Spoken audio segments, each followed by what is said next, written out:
Now, yesterday, I had to cancel my stream because my voice was hurting. So I have decided to amend this the following day by playing one of the most vocally intensive games I could choose. Let's go! I love Monster Prom. I haven't played too much of Monster Camp, actually. I think I've only played like 4 hours or something. But it's like, I love these games. So it's like, yeah, I want an excuse to play more. I know Monster Road Trip's meant to happen, like, I think later this year. But, yeah, I just feel like I want to play this now. So I'm going to play this now, you know? Let us just go straight into it. I am one person. Let's do a full game. Ah, Camp Spooky, the stage of some of our dearest summers. Back then, we were young and unafraid.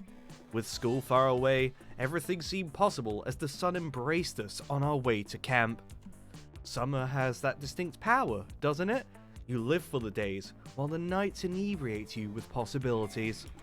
It's like life could take a turn at every corner. And for us, it did. Now, game audio could be slightly louder, otherwise it's fine. Okay, thank you, Blue.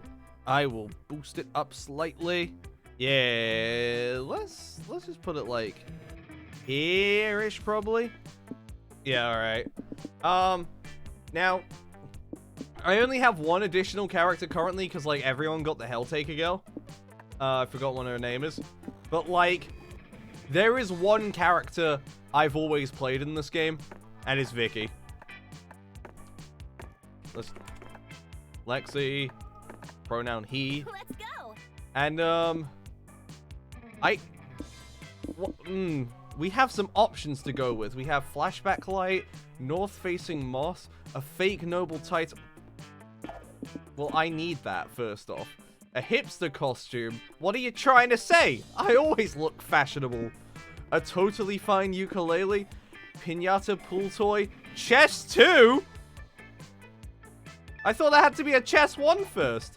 McGriffin EP and hard as fuck hardtack.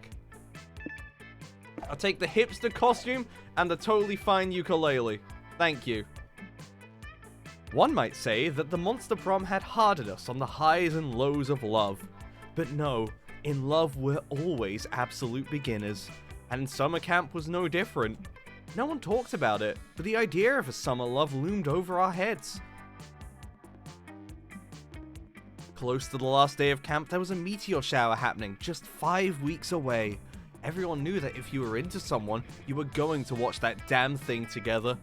And so, as silent yet powerful pressure invaded us, it was the Monster Prom all over again.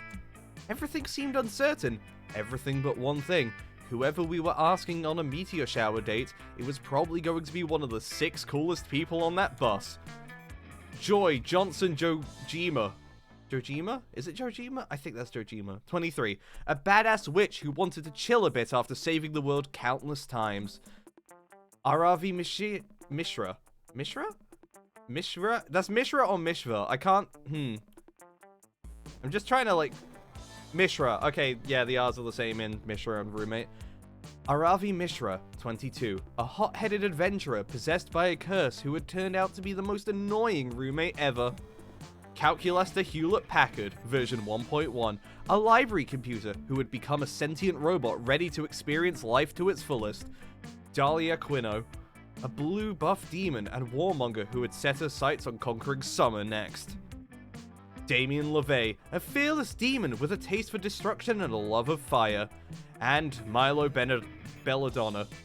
Benedola. Nice job, I can read. Belladonna, 23. A Death Reaper, doubling as an internet influencer who was profoundly in love with life and all its earthly pleasures. The bus trip was long, and all of summer could be shaped by the first step well taken. And so it was clear, it all came down to breaking the ice and causing a good impression with the right person. Break the ice by doing something unexpected on the bus. Okay, we can start taking selfies, burp loudly, sigh loudly, swear about your sworn enemy, spend the trip updating your software, challenge someone to a staring duel. Okay. I know which one this is going to be for, I'll say that. Hey Arthur, how you doing today? Good morning. 6 p.m. What the fuck are you talking about? Okay, what's something unexpected we could do here? You know what? I think the most natural thing I would do, and I wouldn't do it on purpose, I would just burp loudly. I'm sorry. Damien. Okay. Whoa, that was you, Lexi? Fucking A! What did you even eat to get that burp? I usually do a mixture of energy drinks and watered down gasoline to really get the belches going.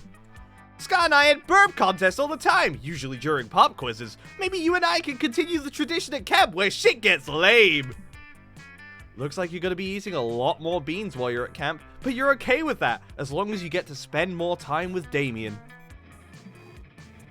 We only had 5 weeks left to woo our crushes and conquer their hearts. But as I already said, we were young and unafraid, and we were ready to start. I'm doing well, just chilling out post-work, slowly getting myself excited to play the new Kirby game tonight. I forgot that game came out. I've seen a few things about it. I don't particularly... I haven't liked Kirby games for a hot minute, so I'm not getting it, but I've heard lots of good things about this one. Alright, so currently our strongest points are creativity and charm. Ideally, we should boost creativity a bit, and I don't remember what corresponds to what. I think charm's top right.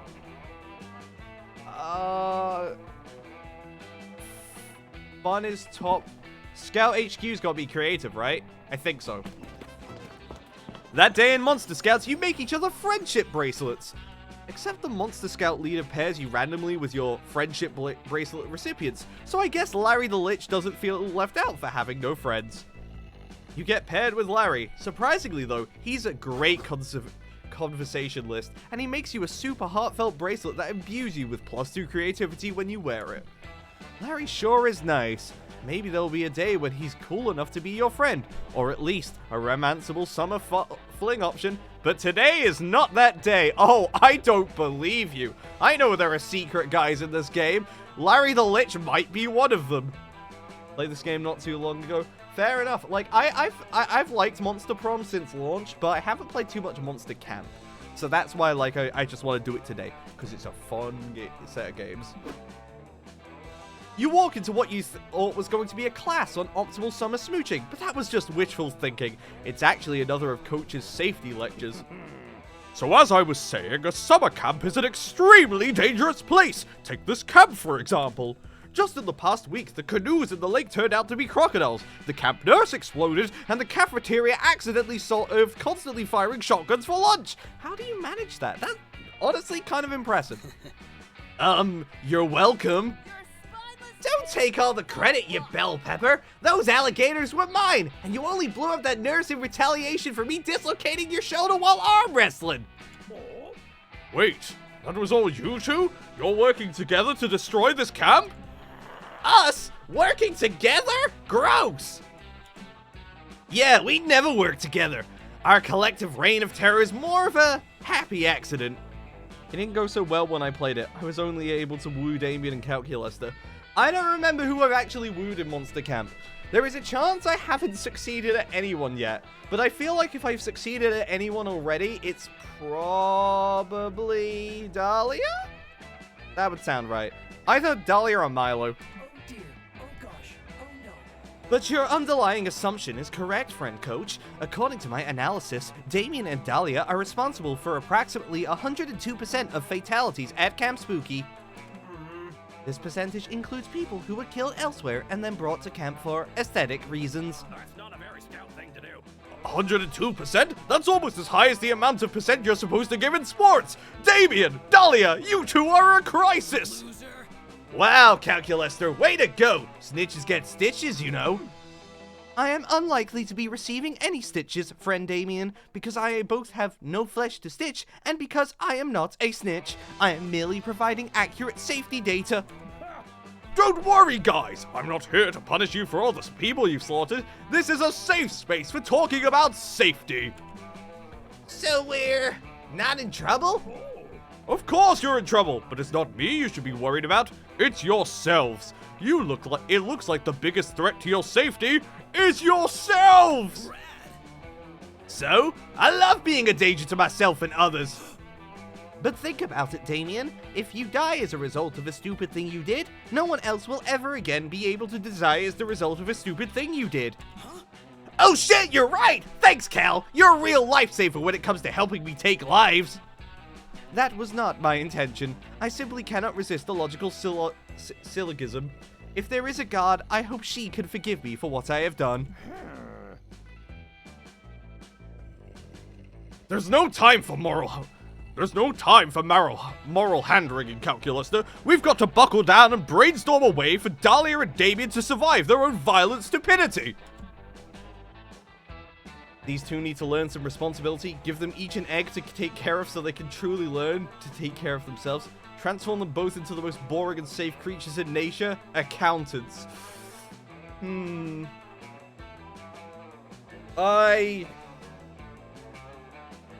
I feel like if I turn them into accountants, the victim of their danger will be me.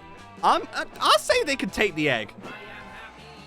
Indeed, I have been keeping several farm-fresh eggs in my refrigerated compartment just in case some of our friends needed to learn responsibility. Here they are.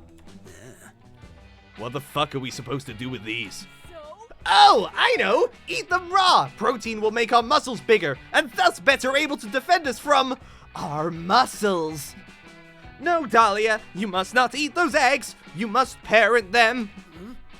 Oh no, no way. You're not tricking me into parenting a stupid egg. I've never fucked even one chicken. This egg is not my son. Then it looks like I'm gonna win at egg parenting by default. What? No, I'm gonna parent the fuck out of this dumb egg. It's gonna be so well adjusted it'll blow everybody's dicks off. I like your enthusiasm. Oh yeah? Well, I'm gonna read my egg so many bedtime stories it grows up to be painfully literate. Well, I'm gonna give my egg Red Bull instead of milk, so when it hatches into an adorable baby chicken, its wings grow wings! Red Bull? Why feed your egg Red Bull when you can feed it other eggs? Hey, Cal, do you think they know these are unfertilized grocery store eggs and no amount of parenting will change that? Unclear. I must note, however, that this is already the longest these two have gone without causing any wrongful deaths. I suggest we consider this a win. You've made the Monster Scouts proud. Excellent. I love winning. Thanks, Calculuster. You're a literal lifesaver. Don't thank me. Thank Lexi. After all, it was his idea. Also, I cannot claim credit for anything as I am not even sure that I have free will. Yeah, thanks, Lexi. This egg has truly taught me what it means to love. Not as much as it's taught me how to love, you cherry tomato. Damien and Dahlia go back to aggressively parenting their eggs, and you go back to being great at everything all the time. You gain 2 charm and 1 smarts. That's a strong dub. We're starting off strong. Today will be a camp-tastic day.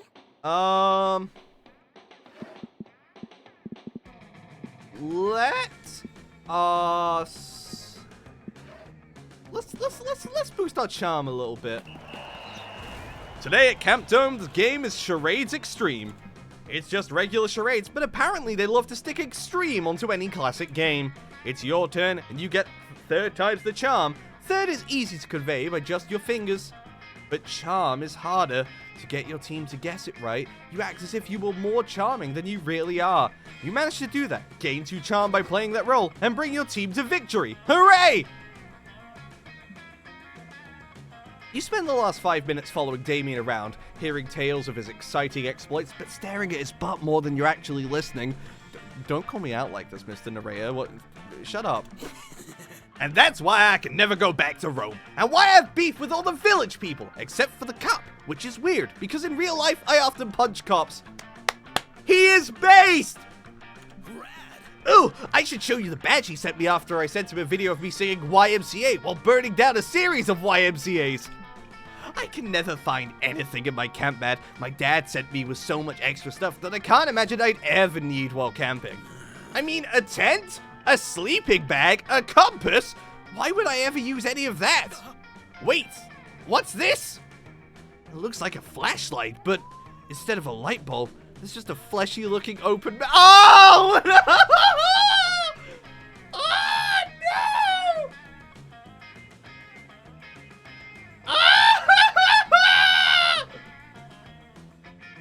I don't want to do this anymore!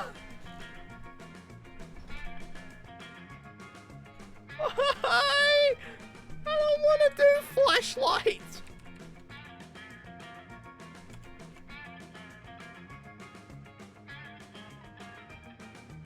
My dads must have put this in here for me, but why? Oh no. Oh dear.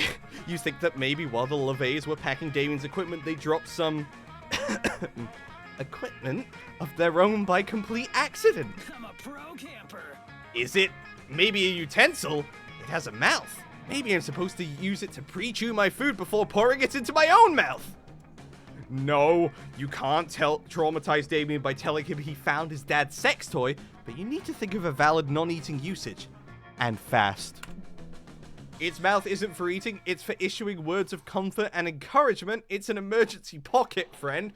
Or it's definitely a flashlight. Just a very weird flashlight and nothing else.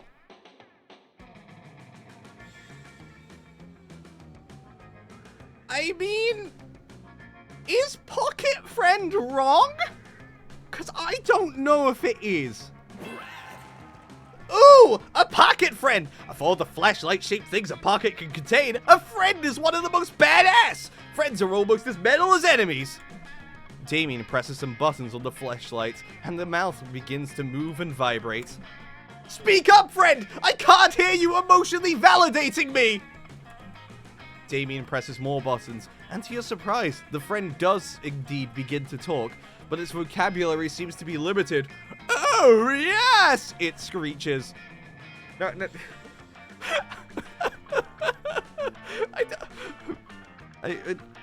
I hope this doesn't go over people's heads. But the oh yes I imagine is fucking like it's the Churchill oh yes. It's just, you know, the dog Churchill. I don't remember what kinds of adverts it's from. It might have been banking. I don't remember. Just him going, oh yes, just that kind of scream. Not what I want to be here on my penis, you know? Oh, I know what that means. Yes, you're happy my dad gave you to me to be my new friend while I'm away at camp. That's the spot. Yes, exactly. Camp Spooky is exactly the spot I'm meant to be in at this moment in time for some hardcore adventures. Harder, harder. You're right, new friend. Life does get harder and harder as we go along, doesn't it? Wow, you really do offer some pretty metal wisdom. The sound of Boople's hit song Cover Ghoul fills the air. It's Damien's ringtone. He answers on speakerphone since his hands are very busy with his new friend. Hello, sweetie devil, says the King of Hell. We were just wondering how things were going at Camp Spooky. Fucking metal. Things are going great. Lexi and I just discovered the dope-ass friend you sent me to keep me company in case I burned all my other friends to ashes. Oh, yes. Friend, asks the other King of Hell, we packed some spiked castanets in case you need to have a music duel, but I'd hardly call those suitable companions. No, the friend with the flesh-colored mouth who lives in the flashlight. Oh my, oh dear, says the other King of Hell. So that's where it went. I assume one of the magma pterodactyls swallowed it whole, but this is so much worse. Why?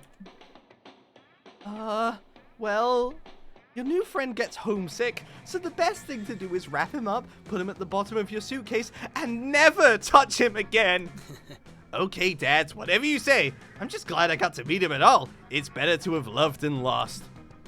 Ah, yes. Loved. Well, we have to go. A new wave of YouTube commenters just arrived. We have to make sure they're punished appropriately. We love you! Follow my lead. All YouTube commenters go to hell. funny thing, really. Huh, that was strange. But true friendship sometimes means binding your friend and shoving them into the bottom of a suitcase. I guess we have to support each other now, Lexi. Lucky you. Let's just hope you're a better friend than some fuckable silicon tube. You gained 2 fun and 1 creativity. That could have gone worse. Could have definitely gone worse. Campfire time! Yay! Alright. I have 2 options. One of them is this dude who I forget what he does. But also, Damien Calculester, that's a powerful combo. Damien is such a dumbass, I love him. He has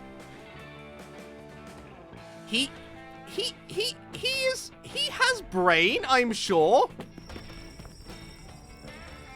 Damien and Calculester are discussing something. You head over there on the off chance that it's about how desperately one of them wants to have sex with you. You're no survivalist. Don't take it so personally, Cal. I'm not saying you're stupid. I'm saying you're super dumb when it comes to surviving in the wild, and I can help!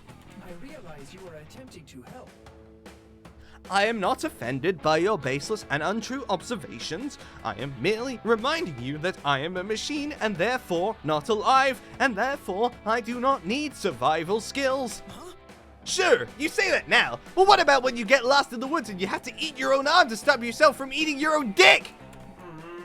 Even if I did need to eat, which I don't, my arm is made of little. My arm is not made of caloric, squishy meat like yours. It would provide little nutritional value to anyone. Whoa. Shit, really? That's crazy! I guess that means you'd have to eat one of your legs, which is way less convenient, but it still gets the job done. I fear you are not grasping the real problem here. Wait!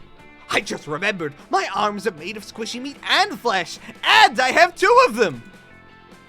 You only just now remembered that you have 2 arms? I'm a pro camper. Why don't I just give you one of my arms you can eat if you need to? Then we'll both be safe from starvation. Damien, what on? Damien, 1. Nature, fuck you!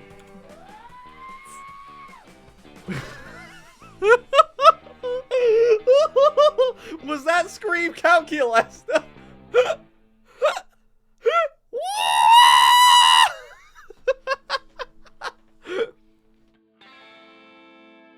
Friend Damien, I appreciate the insane gesture, but I assure you that this is not all necessary and actually quite traumatizing. Too late, already got my pocket buzzsaw. Now, do you prefer red meat or really red meat? Well, it's clear Damien's trying to be a good friend. You'd probably be a really bad friend if you didn't stop him from cutting his arm off. He'd be losing so much tattoo space. The best way to do that would be to propose a different survival technique Cal could utilize. But what to suggest? When you're in the wild, always utilize power saving mode. Nah. Offer to let Calculus to eat your arm instead. Rad. Whoa! Lexi, you'd be willing to let Cal eat your own arm? That's so metal! Jacksepticeye does a great job as Calculus. Yeah, I remembered he voiced someone. I didn't remember who. Who voices Damien again? Because, like, just hearing him now and again, I could honestly see it being, like, Nate Wants to Battle. But, like, I don't remember for sure. I want to double check that. Monster Prom credits. I mean, cast. Oh, ignore the voice crack. Yeah, it is, Nate. Okay. Yes, it is metal, and so totally illogical. Please do not cut off your arms. I do not even have a mouth to eat your limbs with. That's a good point. Okay, Lexi, what if you cut up your arm off and I cut my mouth off, and we give them both to Cal? Oh dear. Oh gosh. Oh no. Oh dear, oh dear. Every time I make an observation, my friends want to cut off more of their body parts. Is this a curse? Is this hell? In the chaos of Cal having an existential crisis and Damien waving a knife at his mouth, you take the initiative to hack off your arm with Damien's buzzsaw. You quickly faint from blood loss. When you come to, you find Damien sweetly doctoring your wounds, which is almost enough to distract you from the blinding pain. Hey, noob. Did he just call me a fucking noob? Did you just call me a fucking... What the fuck? How dare you? Oh, hey there, sleepyhead. Listen, it was really badass of you to cut off your arm for Cal. Mad respect. Sadly, Cal rejected your thoughtful gift. He ran away to find a hospital or something. As if you could rely on hospitals in the cold, unforgiving landscape of nature. But don't worry, I reattached your arm so you can save it for someone more grateful. I might have sewn it on backwards though, my bad. Aw, you can't stay mad at that adorable sinister smirk. Besides, having a backwards arm is a small price to pay for Damien to like you. That went pretty well. So many places to go. Alright,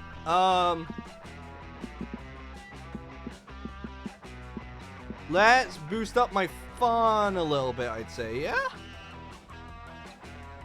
Either fun or smart. Yeah. And then, I remember, Scott. Scott was, Aaron. Fucking...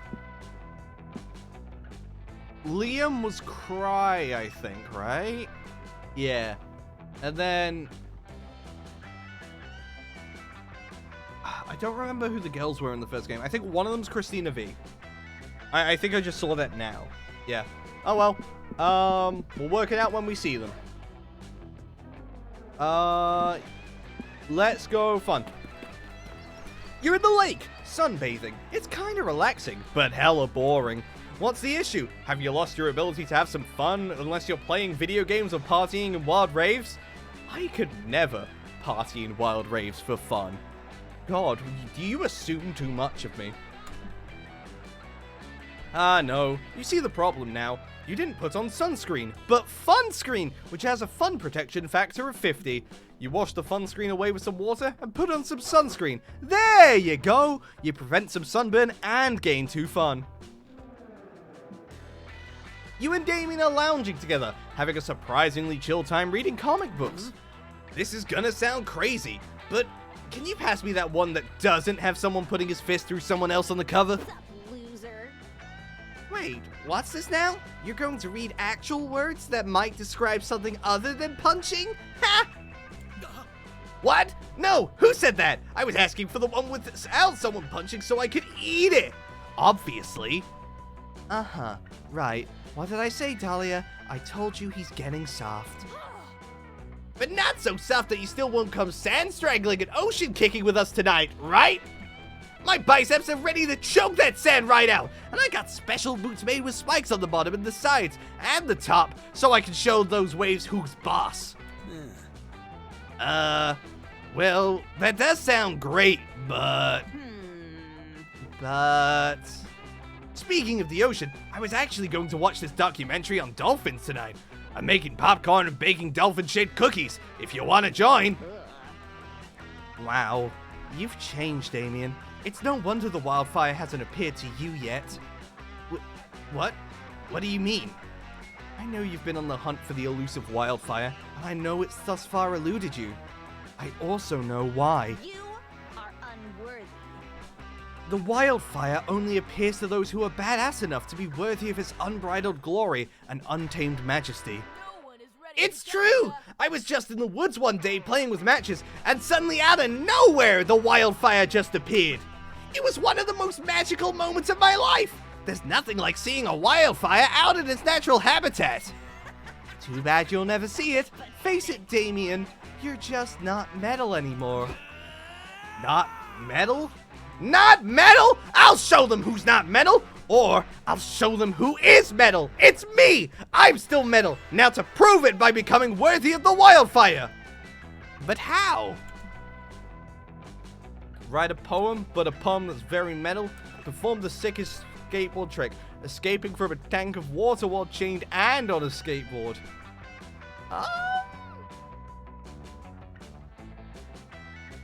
That sounds like a pretty sick skateboard trick. Fucking metal. Fuck. Oh, hell yeah! That's all kinds of metal! The chains are gonna be metal, the top of the water tank will be metal, I guess. The wheels of the skateboard, are those metal? Who cares? Point is, lots of metal, and I'll be the metalist of all! In fact, let's find even more metal. I'm gonna have a tuning fork in each hand where you chain me. No, wait! A tuning fork in one hand and a regular fork in the other hand! I think there's a metal suit of armor in the Haunted Manor. I could wear that too! So here's the important part. No matter what I say, Lexi, you cannot let me out, okay? You can't kill off characters in this game, right? Even if I scream and beg and plead, even if I pray for death rather than to continue with the trick, do not let me out! Understood? My feelings don't matter. My pain doesn't matter. The only thing that matters is completing this rad fucking trick so I can lure out the wildfire. Got it? You agreed, in fact. You agree that it is okay. Understood. And you do, in fact, got it.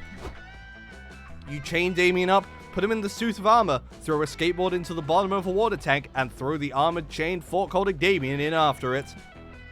You wait eagerly for Damien to begin his great escape, but after a few moments of struggling, it seems as if he's not going to be able to break out, much less do a sick kickflip.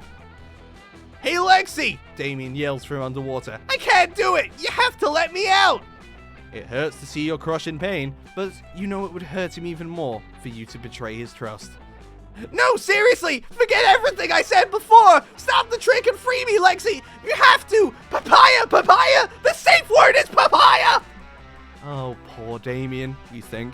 But since the two of you never established a safe word, papaya or otherwise, none of this matters. God damn it! Free me right this fucking second or I'm gonna fucking drown, you heartless bastard! I'll never forgive you for this, Lexi! At this point, it's pretty clear that Damien is going to drown if you don't step in, and you've relieved that he's no longer against you interfering. You immediately free him. What? Why would you do that? I was almost free. I told you not to help me no matter what. I'll never forgive you for this. I'll never forgive you for this, Lexi. Ah, you knew you should have trusted your instinct and let him drown. Now he's mad at you. Lose two charm and one fun. Aw, man. I should have done better. I just had to let him drown. It was so obvious, but I chose not to because I wanted to be a responsible friend. And now look at me. Now he hates me. Oh, that's it. I'm getting some goddamn creativity. That day in Monster Scouts, you learn to identify different berries. I need a drink. Hang on. You'll search for berries and try to identify them. A blackberry, a blueberry. But Rachel, the deer person, finds a very weirdly shaped berry no one can identify. You will stare at it for hours. It's closer to abstract art than to a berry, somehow. It's a true think piece. It forces you to reflect on berry inequality, and although there are no easy answers to the questions it poses, you will gain 2 creativity from the experience. You manage to catch a few minutes alone with Damien, so you can ask him about his favorite type of pasta. Things are getting a little steamy when suddenly... Bear attack! Bear attack! I'm a bear and I'm attacking! Coach isn't literally a bear, although you can take that kind of stuff for granted at Camp Spooky. He's definitely wearing a bear costume, though. Fucking metal. Fuck yeah! Maul me, dude! Get in there and really fuck me up! You want to get mauled by a bear? Duh! Getting mauled by a bear is basically the most metal thing you could do at summer camp. It's like body modification on steroids. You're not getting a badge for this. Damien, I'm flabbergasted. Absolutely flabbergasted by your cavalier attitude towards bear safety. Is flabbergasted another word for on fire? Because it's about to be you if you don't stop lecturing me. All the Katamari flashbacks just came back to me. Oh god, yeah. You know what? I'm on Damien's side here. You face trial by fire or just fire. Beware the bear! Beware the bear! Oh! Oh, I'll stop lecturing you, all right? Right after I teach you a lesson about bear safety. Already said I don't give a shit about getting mauled by a bear. Bring it on. Oh, I know you don't care about getting mauled, but what if instead of threatening your life, a bear was threatening your lifestyle? What? What are you doing? Where did you get that forest ranger hat and those blue jeans? Hey, stop lecturing those kids on how to prevent forest fires! Forest fires are some of the best fires you could start in the forest! Also, where did those kids come from? What are they doing at Camp Spooky? This isn't a safe place for kids! I start fires here all the time! Not anymore, Damien. Once I'm done lecturing these kids, there may never be another forest fire again! That's the lamest thing I've heard in my entire fucking life. You can't just stand by and let Coach ruin Damien's whole thing. You've got to find a way to counter all this harmful anti-fire rhetoric. Create your own pro-fire PSA with the help of your good friend Heatsy the fire-loving falcon, or get arson protected by the government as a religious ritual. Right.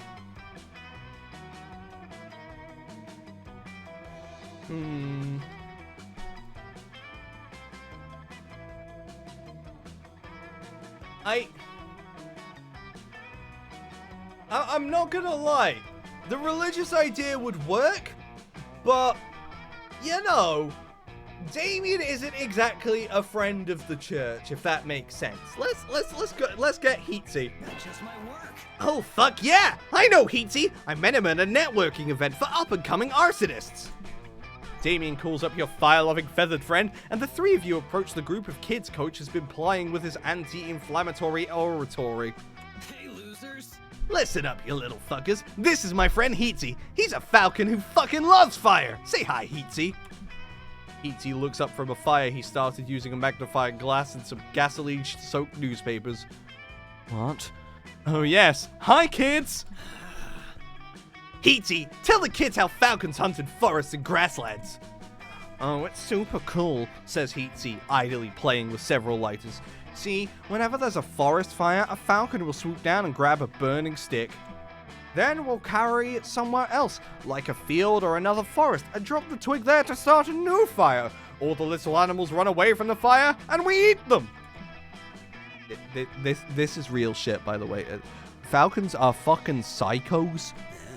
You hear that, kids? Falcons rely on forest fires in order to eat. You don't want poor Heatsy to go hungry, do you? No! Shout the kids. That's not a very scout But, thing to do. but kids!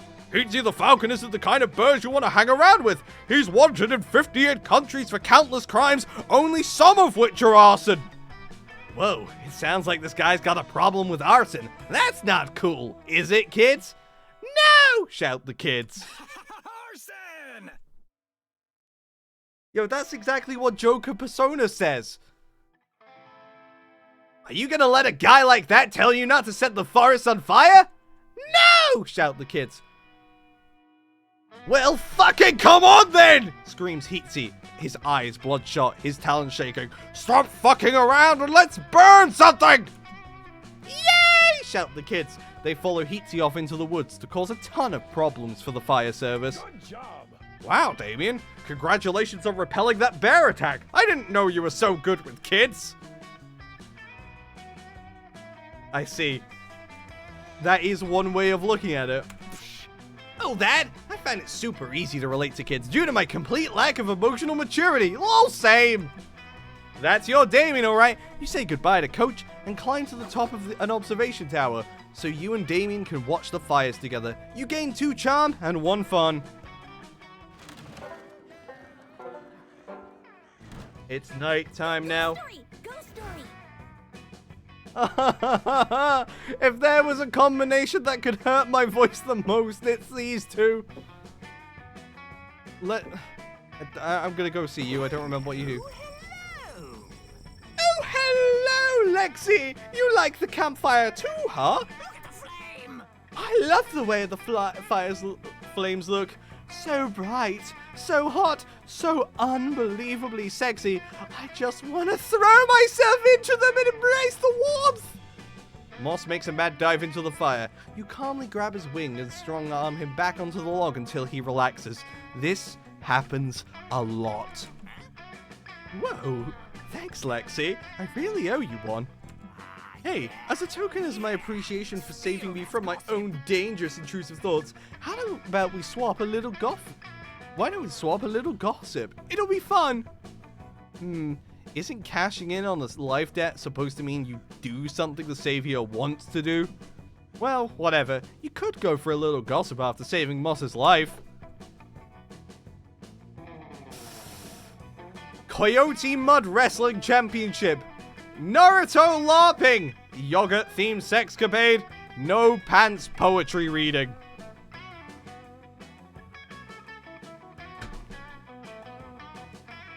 This may be the most important decision I've ever had to make in my life. And I don't know if there's a right answer here. It could be anything. And I just don't know. Let's do... I'm gonna say... Pants are for losers. Oh, and we get more anyway. Alright, go ahead, Elf, now. Good luck getting a day. Alright, Arthur, catch you later. Hope you enjoy Kirby. Flaming Sword Swallower, a more evil twin of Jeff Bezos. That one just can't exist. Reincarnation of Freddie Mercury, Flat Earther apologist. And you know what? I'm gonna take the reincarnation of Freddie Mercury. Type in a long cylindrical object.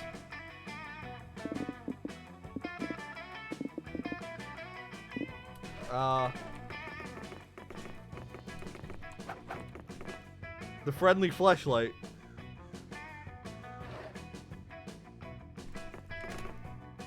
Yeah, the friendly fleshlight from before. I feel bad if he was at the bottom of the suitcase for 5 whole weeks, you know. We gotta bring him back, you know. He's a main part. Wow, I'm so glad I was alive to hear that and not engulfed in flames. Thanks, Lexi. Your gossip is almost as titillating as the white-hot embrace of the campfire. I'm gonna go tell everybody. Before you knew it, everyone's repeating your juicy, blatantly untrue rumor. Hey, have you heard about Lexi yet? Well, listen up, because this is a very interesting tale. A few months ago, when Lexi went to his yearly no-pants poetry reading, he met an attractive stranger and began a secret relationship with them. It was quite the steamy affair. Lexi's new partner was a fun, witty, smart, and they really knew their way around the friendly fleshlight in bed, if you know what I mean. Regret that one. Unfortunately, their relationship had to end when Lexi's partner found out about Lexi's double life as a reincarnation of Freddie Mercury. I will take that. It was obvious that their relationship couldn't continue, and Lexi's secret sweetie bade him a tearful goodbye. I thought I'd heard everything. It's kind of funny knowing what gets Lexi's rocks off. I won't be able to get it out of my mind next time I talk to him. You used your gossiping powers for good today, and as a result, Lexi gains 4 creativity. Do with that what you will. Hooray for Freddie Mercury! Bring out your flasks! I'll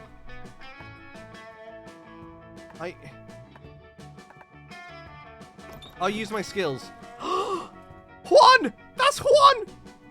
Juan the small magical Latino cat! Weekend arrives, and so it's time to visit Juan the small magical Latino cat. Look who's here! Really? I don't know who in their right mind would take such a risk to visit my bar. I guess you have more thirst than common sense. Anyway, get ready to party! Alright. I don't remember how this works. We just have to make sure we end on a good one. That seems important. I need that.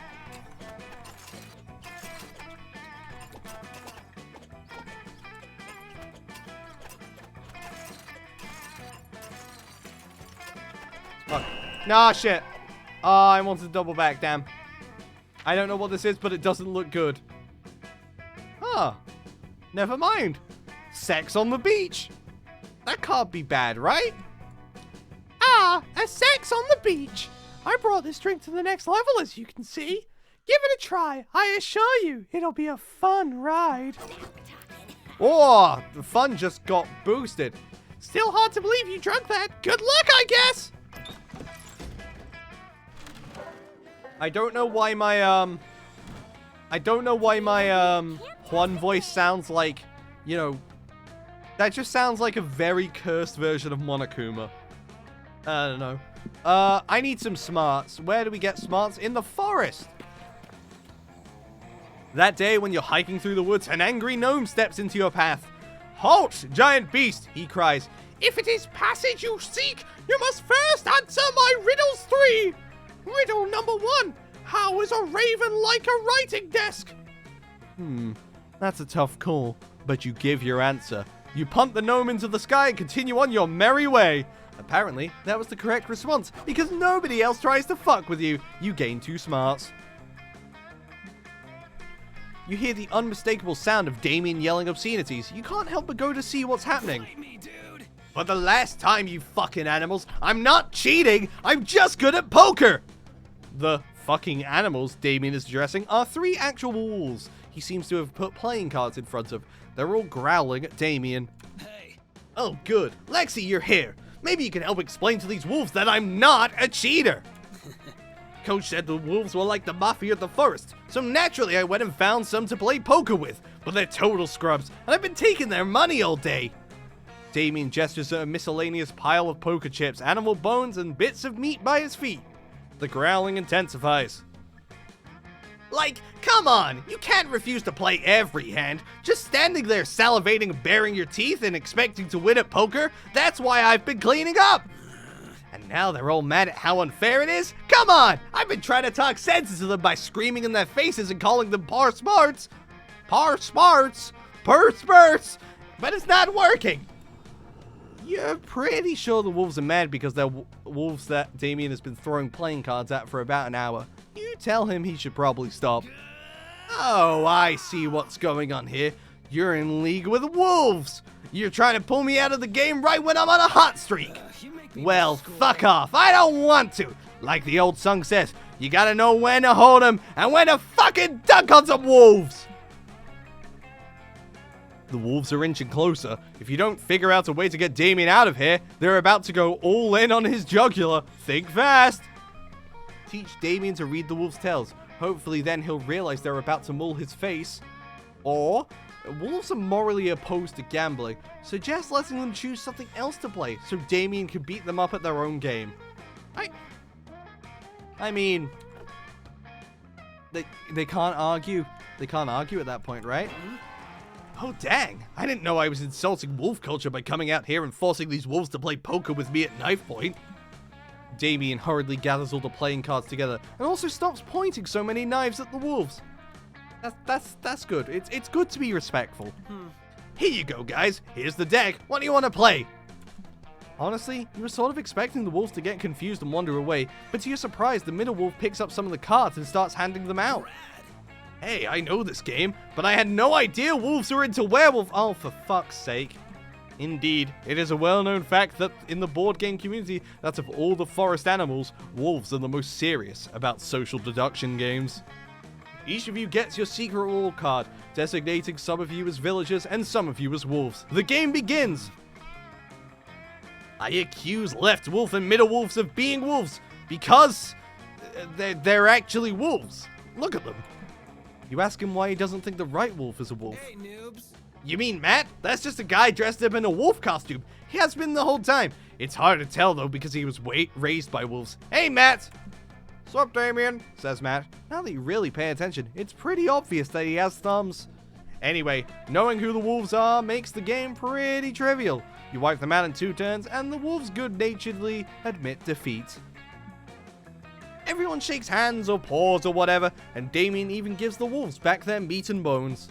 It's a heartwarming scene right up until the wolves casually maul Matt for looking too delicious. Whatever, at least it's not you or Damien. You gain 2 fun and 1 creativity. They tried their best, and I just respect them for it, you know. I am gonna boost my charm a little bit more.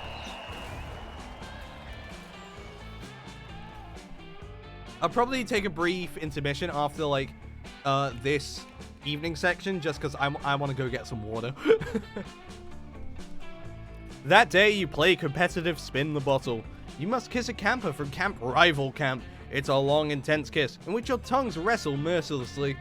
You apply some unexpected biting, since that's currently very high on the meta, while holding the back of their head to prevent an untimely escape. You win at kissing. It goes without saying you've earned 2 charm. Later, you stop by the dome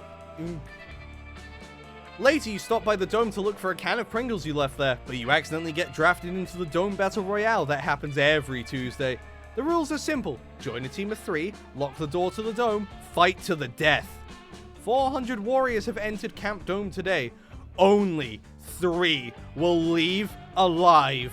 Hopefully you'll be one of those 3, and hopefully you will find your Pringles. Knives. Rah! Haha! Yes! Murder, baby! Eat my ass! Luckily for you, you managed to get Damien and Aravi as your teammates. They're killing it, literally. These 2 really seem to thrive in extreme violence. Yeah. And stay down! Guards, fuck yes! I haven't killed 2 guys with the same crossbow bolts in just a while. The trick is to line it up just right and aim for the eye socket. So sick! Kind of unimaginative if you ask me. I just killed an entire team by eating them alive. Just me, a fork, and my fucking fists. Are you gonna finish that? Oh my god, I went through such an eating people alive phase. Oh wait, there's... Oh, I forgot what Ravi's, like, spirit is called. OMG, I went through such an eating people alive phase. Did you know that a normal human can survive someone eating their face, but they'll die if you eat their brain? Damien, did you just call my no-scope crossbow double kill headshot unimaginative? Are you kidding me? I am carrying this team! Good. We're only in Diamond skill tier because of my Battle Rage massacre at the start of the game! That was a 12 kill streak! Bullshit! I've gotten way more kills than you, and mine were way sicker! I lit my chainsaws on fire, Aravi! You should be taking notes! Bros, calm down. Look at it this way. You're both way better murderers than Lexi. He hasn't even gotten 1 kill this whole game. LOL. It's true. You haven't killed any enemies yet. You thought you killed 1 person, but you just realized you lulled them to sleep with your gentle, non-lethal punches. You can't look like a pacifist in front of these 2 adorable psychopaths. Impress your friends with your raddest technique for indiscriminate murder. Tobacco use is one of the leading causes of death in our modern society, so beat the shit out of your enemies with cigarettes. In the words of Theodore Roosevelt, speak softly and tie an angry badger and 5 loaded guns to the end of a big stick. I do like badgers. I should not have liked badgers. You quickly scavenge the dome and find all the raw materials you need. You create the unholy combination of stick, badger, and gun. The ultimate spear of death is born. With the spear in your hand, you are filled with a dark, evil, primal power. You lose consciousness as your body is lost to the trance of battle. You cannot see, you cannot think, but you can hear, and all you hear is the rattle of death, the cries of a rabid badger, and the spurt of exploding heads all around you. 2 hours later, Morty the Minotaur is smoking a cigarette right outside the dome. The smell of blood and death mingle with his cigarette fumes. From the darkness I come. Hail and well met, BFF. Are we still on to crush Camp Spooky's Battle Royale? You know I adore ruining their summer camaraderie. No need, bro. No need. You know, the annoying one that's always been picking... Lexi, you know the annoying one that's always been picking between binary options and whatever? He's already ruined it for us. What? What madness? Spill the tea, bestie! Rumor is it, Lexi tried to get real original with his weapon choice, and it all went south. He tied a badger to a stick and some guns or something. Apparently the badger went super feral, just like me when I go without sex for 3 days in a row. It escaped and attacked everyone, especially Lexi. At first everyone thought it was kinda cool, because the badger was killing so many people, but then it started attacking Lexi's face.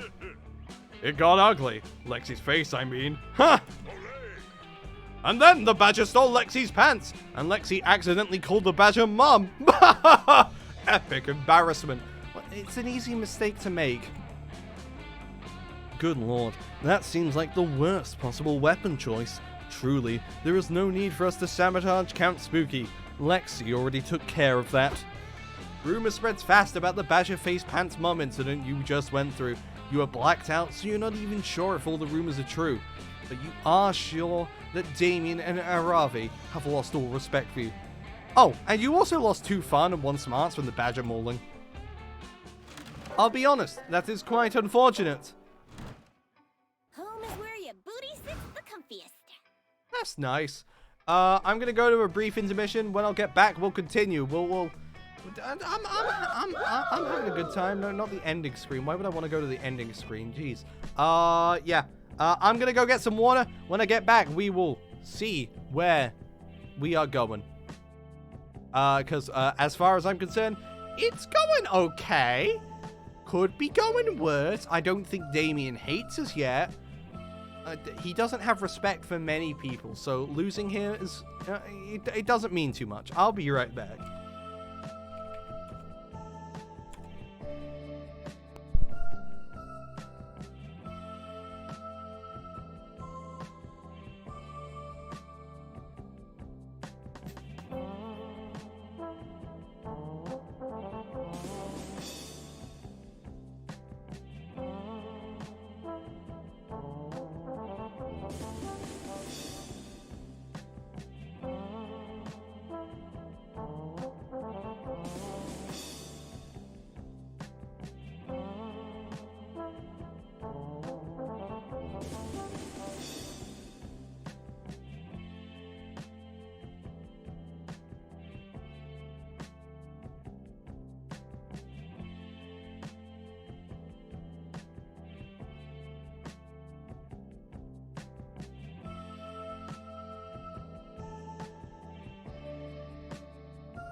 I am back and ready to continue. My apologies that it took a while. Wasps scare me, so I stayed away from one. Anyhow, I think we're about good to go. I hate this lineup. Well, I don't hate this lineup, it's just like, you know, I haven't spoke to Joy yet, so I was kind of hoping a Damien and Joy thing would happen. I haven't spoke to Milo yet either. Buckwatts also hi. Hey, Protector Memes, how you doing? Yeah, it's just like, you know, I walked into a room to go close the curtains, and I just see just a massive shadow on the window from the other side of the room. Turn a light on, see the stripes. I then immediately close the door and leave. The curtains have not been shut. They will not be shut by me until that wasp has evacuated the premises. I'd like to think I'm pretty good when it comes to insects. There's no one who likes wasps. And I definitely don't. Let's go with Damien and Aravi. You find Aravi scribbling in a trusty notebook. Damien is peeking not so inconspicuously at her from behind a big rock that's right next to her face. Damien, stop trying to peek. I told you to go away. You need to learn from the pros. How'd you know I'm here? I can't see you, and that means you can't see me either. I'm invisible. Do you not understand object permanence or something? Object what? Sounds like nerd shit. Can't I just read your fucking notebook already? I want to talk about my feelings. I said no! It's private!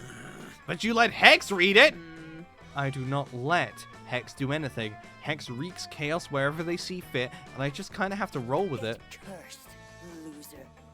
Right you are, girl. Speaking of which, I'm bored. Seems like a good time for an unhappy, embarrassing accident curse. Just then, a totally unrelated gust of wind blows through and rips the notebook out of Aravi's hands. It falls open on the ground and reveals a bunch of doodles of buff, leather-clad girls stabbing a wimpy-looking red stick figure.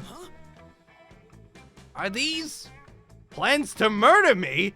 You said this was your therapy journal. It is. I find these drawings to be very therapeutic. They aren't murder plans. They're ancient hieroglyphics that I've been studying. Hex, tell him. Sorry, I zoned out. Did Damien see the murder plans yet? I said they weren't murder plans. Everybody leave me alone. Aravi could easily deny this for fucking ever. She has advantage on deception checks. You need to settle this argument. Are they murder plans or not?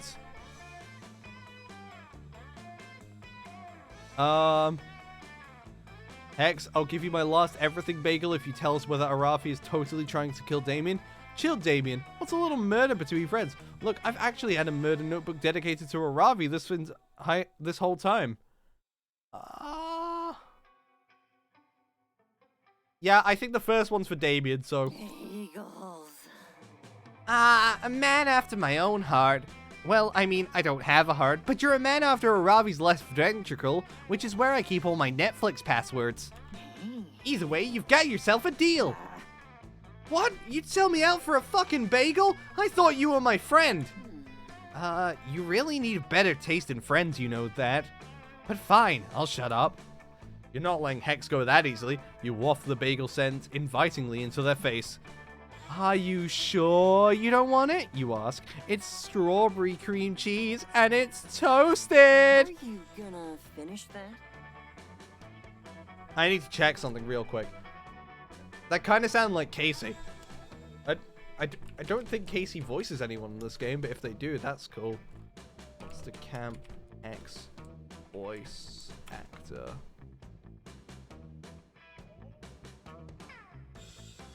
Oh, they are voiced by Casey. That's sick. I probably wouldn't have been able to pick up on it if I hadn't been, like, looking at Bugsnax stuff again recently.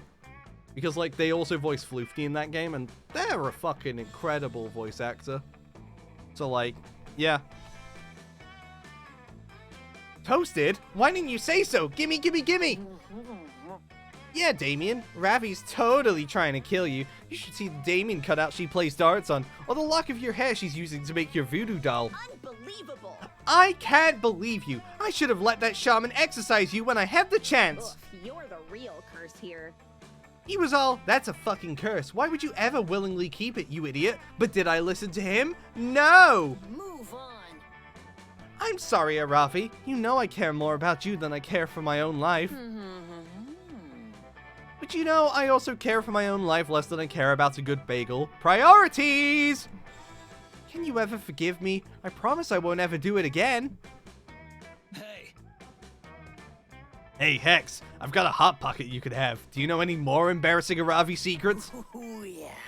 Free hot pockets? Look, Aravi's got a totally separate Liam murder notebook that's way more fun than yours. Check it out! I mean, if you want to murder Liam, I ain't gonna stop you. Sick. Also, her kidneys, kidneys. Yo, you got 2 kidneys I can borrow?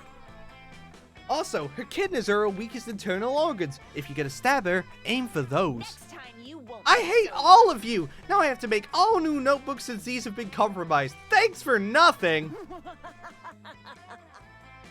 Happy to help as always, Ravi!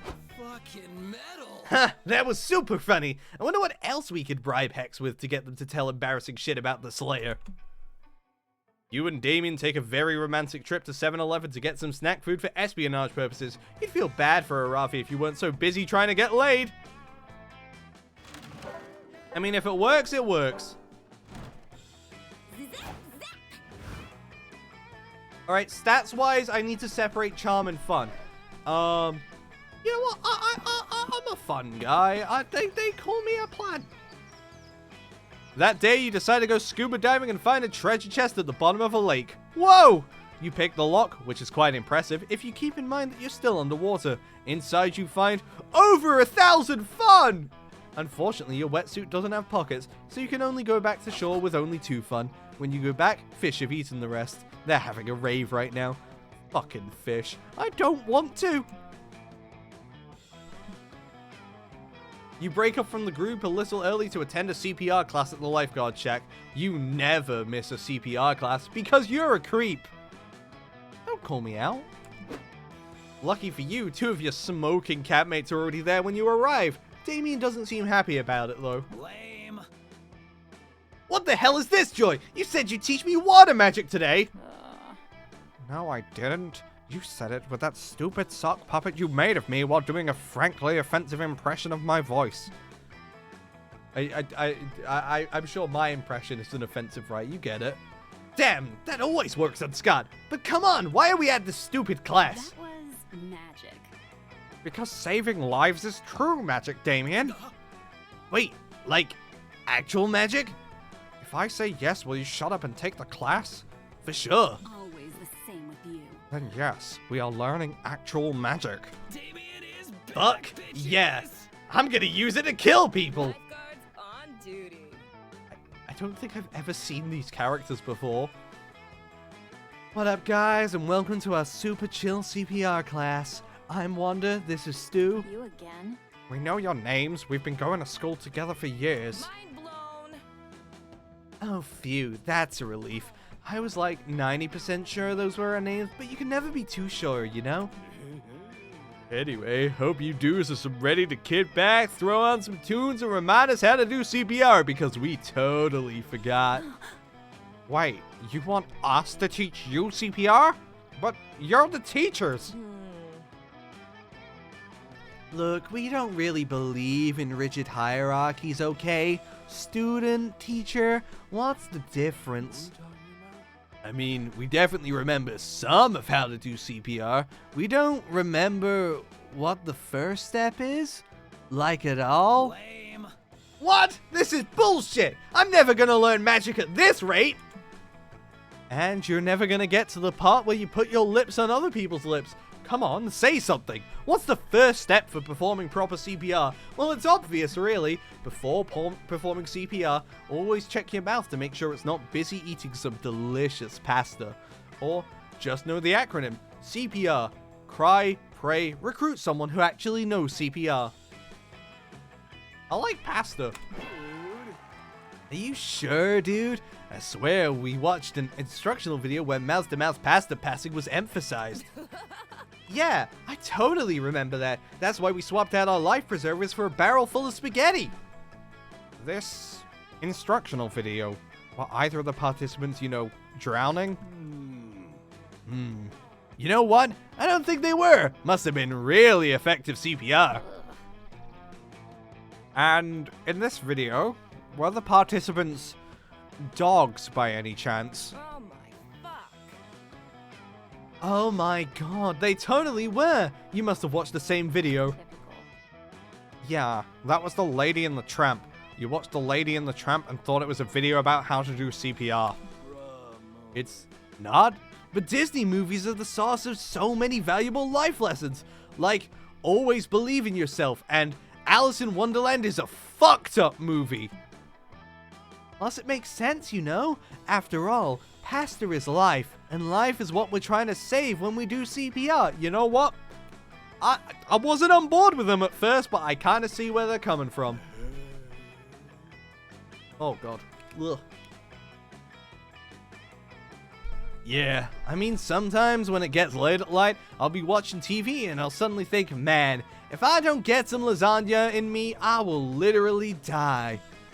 And who's to say people drowning in the lake don't feel the same way? Maybe that's why they're drowning. Whoa. It's like a cry for help, You're live. but instead of help, it's pasta. That's deep, Stu.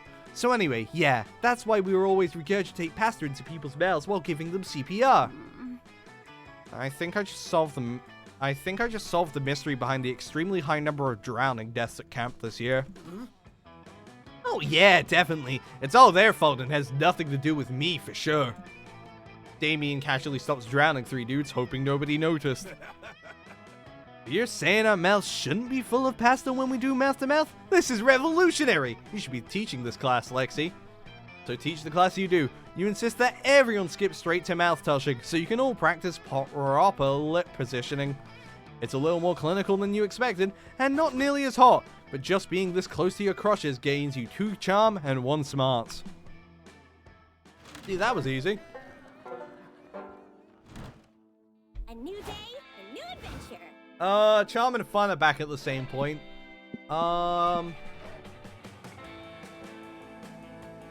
Let's... more charm. That day at Camp Dome, you all do Thumb Wars. That means the campers are waging war against the Thumb Warriors, the supernaturally buff thumb monsters from Camp Thumb. It's surprisingly terrifying. You're all sure to lose, but thanks to your quick thinking, you hatch a plan to fight the Thumb Warriors with their greatest weakness: predators without opposable thumbs. Some may say that your team sicking a pack of rabid mountain lions on competitors is cheating, but you prefer the term strategic. You gain 2 charm. Afterwards, everybody begins a rousing game of paintball, except the paintballs are actually bullets. You, unfortunately, were taken out of the game for being a conscientious objector. I'm sorry, I just think there's a danger to it. I don't care if you call me lame. I don't want to end up like that guy in the background over there. Like, look at him. Look at him. He used to have, like, so much expression. Even more, unfortunately, the 2 players you'd most like to hump are currently arguing behind a bullet-riddled paintball bunker. Fight me, dude. Don't tell me how to live my life. If I want to hold my gun this way when I shoot it, that's my business and no one else's. Good. But holding it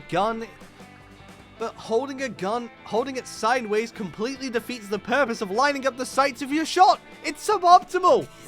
But when I hold it sideways, I look like a gangster. I can't carry this. You could have looked dead in a minute if you don't cover me right now. You wouldn't need to be covered if you didn't bring a fucking crossbow to a gunfight. Here for it. Hate all you want, Damien, but there's no advantage to shooting a crossbow sideways. At least, no more of a disadvantage than having brought a crossbow to a gunfight in the first place. Rad. Thanks, Hex. You accursed objects always have the best suggestions. No one is listening to you as conscientiously object to Damien swapping out his gun for Aravi's bonus crossbow. Well, at least there's no way this could possibly get worse. Hey, bros. No, but there is a way it can get better! Go team. Don't give up! 4, 3, 2, 1! Crossbows are better than guns! Cut the chanting, mongrel! You're giving away our position! Why the fuck are you cheerleading anyway, Scott? We could use your guns in this gunfight! I decided to sit this game out, partly because I'm not anybody's primary love interest right now, and therefore have no reason to be in the hilarious, dangerous situations. I'm cheering. But also because I'd rather cheerlead! Guns aren't nice, but cheerleading is nice, so cheerleading your gun friends is nice! Muted and reported. Well, hey, you know what would be even nicer? Not selling us out to the enemy team by shouting where we are! Oh, you want me to throw them off? Okay. Bad guys, listen loud and clear! Damien and Ravi are not here! Go team! Nice work, bud. What would we ever do without you? Hex may live for the chaos, but you'd rather Damien and Ravi not get shot. There's no way you're gonna talk Scott out of cheerleading once he's into it, but maybe there's a way to actually make him useful? Make up a cheer that is extremely cogent argument for gun control, or Kevlar pom-poms. What Kevlar? I don't know what Kevlar is. Give me a second.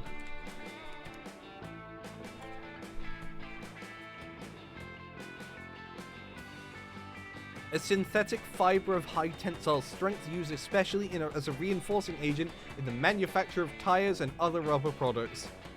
So just tires for pom-poms. Sure. What the hell are you talking about? Where are we gonna get Kevlar pom-poms? This isn't possible. Lexi, why do you have Kevlar pom-poms? Look, there's no time to explain who did and who didn't happen to have a cheerleader kink and a Kevlar underwear kink at the same time right now. It's me, just for reference. We weren't talking about that at all. You don't have to voice every thought you've ever had aloud, you know. But I want to! Didn't you hear, Lexi? He said we have no time to discuss this right now! Scott, get to cheering! I'm also here. Hooray! I'm helping! Go team. Go team! Don't get shot! Drop that Kevlar like it's hot! Give me a K, give me an E, give me a Vlar! Kevlar team is an all-star! Scott's cheers are mediocre at best, but the important thing is that the Kevlar is blocking the enemy team's bullets so that Damien and Aravi can get within range of them. All monsters must die. Okay, line up my shot, go with the poison-tipped arrow, pull back the fuck that noise, eat Kevlar, dick toes! Damien successfully bashes in the enemy teammate's skull with a Kevlar pom-pom, which is surprisingly effective because they weigh like 30 pounds each. Oh, a critical hit. Oh, well, brute force works too. Fuck yeah. You and your friends break through many an eye socket with your Kevlar pom-poms, and throwing them around also makes you guys super buff. You gain 2 boldness and 1 fun. Week 4 night. Okay. Home is where your booty sits the comfiest. I can't just keep giving me these two over and over. I mean, it's easier than Damien and Dahlia, but like, man. You've been waiting 20 goddamn minutes for someone to pass you the marshmallow bag. You finally get up and realize who's hogging it. That was pathetic. Fuck you, LaVey. You know I'm the best at making s'mores. I'm better than you at everything I do. And also, I'm better than everyone at everything, period.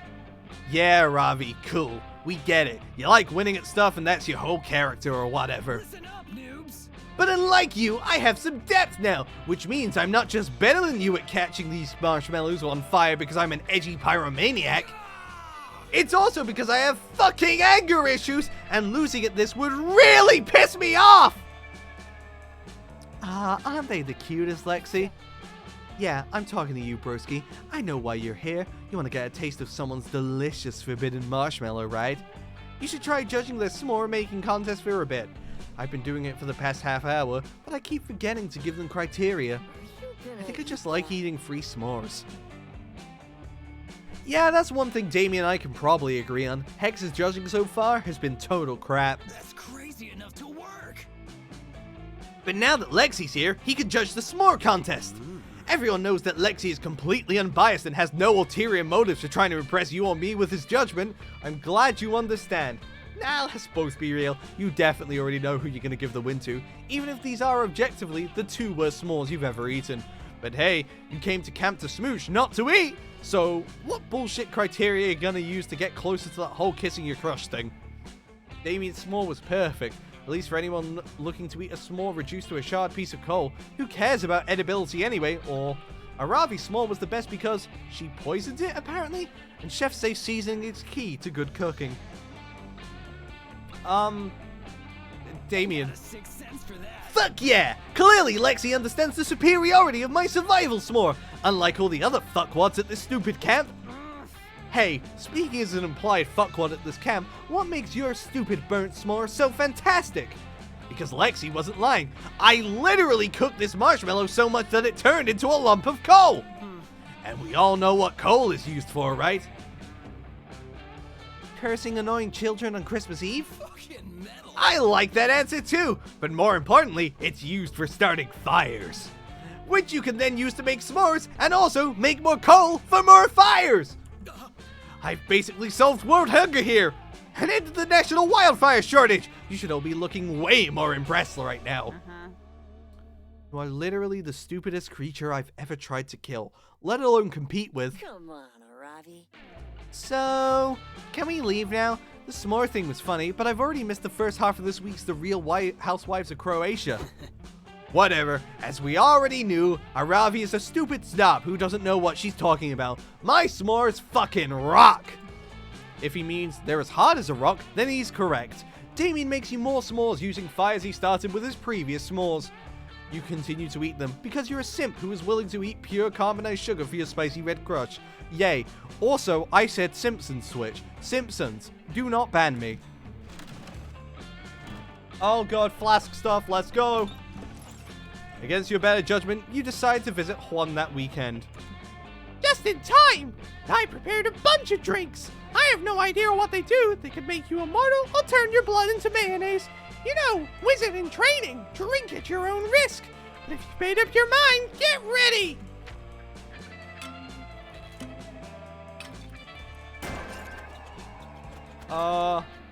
I don't know what any of these do.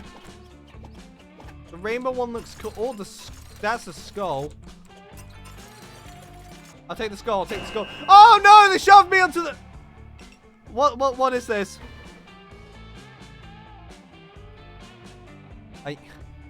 The redacted doesn't sound good. The redacted has some weird properties that actually stops anyone from being able to use its real name. I think by drinking it, you've absorbed some of its properties. So I guess you're redacted from now on. So mysterious. I am redacted. Hooray. Still hard to believe you drank that. Good luck, I guess.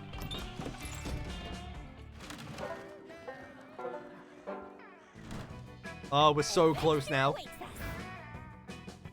Thankfully, it didn't do anything worse than just changing our name to Redacted, which isn't the best thing in the world, but like, you know. It's not replacing all our eyes with guns or anything, which, you know, I can rock with that. Creativity. That day in Monster Scouts, you all practice writing speeches in preparation for possibly being killed by a bear. You want to get your last words right? We just did bear safety a few minutes ago. I don't need this. You decide to write a heartfelt poem dedicated to your favorite things in life. Monster Camp, the smell of rain, the bittersweet joy of watching the sun set for the very last time, and chicken tenders. Everyone is moved by your poem. You're pretty sure you even make the nearby bears cry. You gain 2 creativity. You link up with Damien afterwards. He told you Coach wanted him to dig a latrine, and he could use a hand. There you are, Redacted. Thanks for showing up. But I think I figured it out. I didn't know what a latrine was, but it sounds French, so I made an educated guess and buried landmines everywhere. That is closer than I would like it to be. You look at him, perplexed. The French didn't invent landmines, you tell him. What? They didn't? What the fuck is the point of the French then? I don't know. I just don't know. Get off my property. Hey, stop burying those landmines on my property! You're dangerously close to exceeding the state of California's recommended landmine maximum, and I don't need that paperwork. Fight me, dude. Your land? What the fuck are you talking about? I've carved my name into every building here, and most of the campers. Sorry, kid. Not actually sorry. I'm evil. It's just an expression. But Camp Spooky is mine now. Here's the deed. What? No! You can't buy Camp Spooky. This is the home of some of my most treasured memories. Also, all of my landmines. All this will be a shopping mall. Your memories and explosives will have to find another home, Sonny. This is shopping mall country now. That blows out of balls! Shopping malls are useless! Why build one here? On the contrary, shopping malls still have one very important use. Making summer campers like you absolutely miserable. Let's go, intern. Now, if you'll excuse me, I'm off to spill some oil in the Pacific Ocean and blame it on sea otters. I'll be back with the bulldozers this evening. Toodles!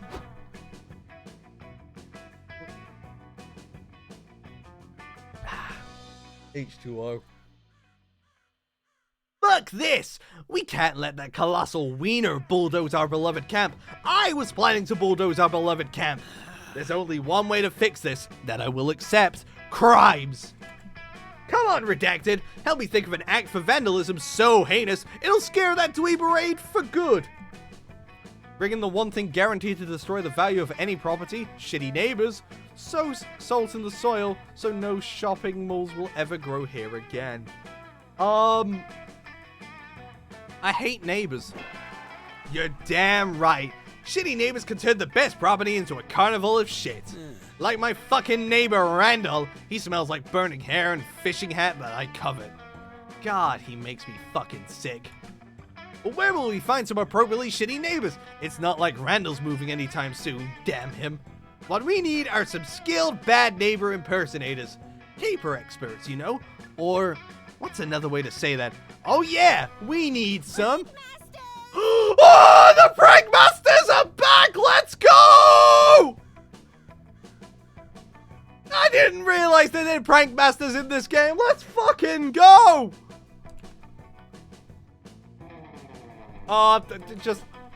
That was like the most iconic part of Monster Prom 1 for me, just the existence of Prank Masters. I'm so glad they're back. Prank Masters! With a Z. Rad. I was gonna say Escapade Specialist, but that's even better! We're here to be your fake bad neighbors, bro! Polly already made a list of everything we need. 1 white picket fence, 1 roll of garden hose, and 1 bucket of fake mustaches.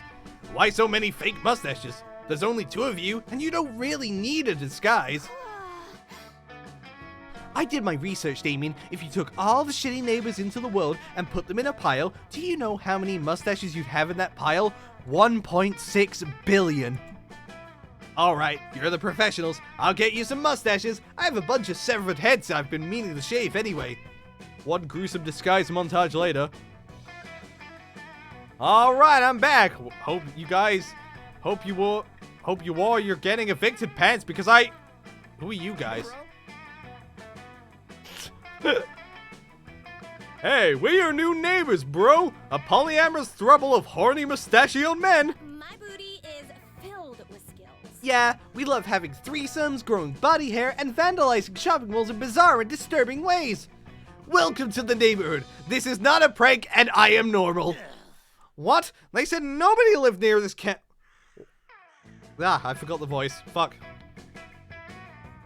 What? They said nobody lived near this camp because too much collateral damage? You're telling me I have to find a way to evict you guys too? That'll take weeks!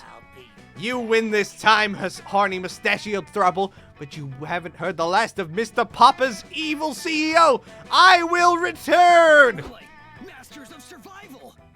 Hell yeah! We did it! Especially me! I think I'm really getting into this hand of this prank thing, don't you? Most definitely, bro! Like when you said, this is not a prank, even though it totally was a prank! Where do you even come up with this stuff?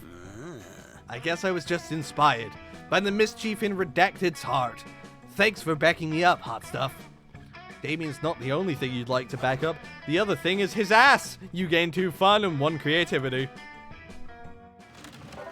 This is our final chance to woo Damien. We're doing pretty well, all things considered. So I just can't fuck it up. Let's just get some fun to end it, I think.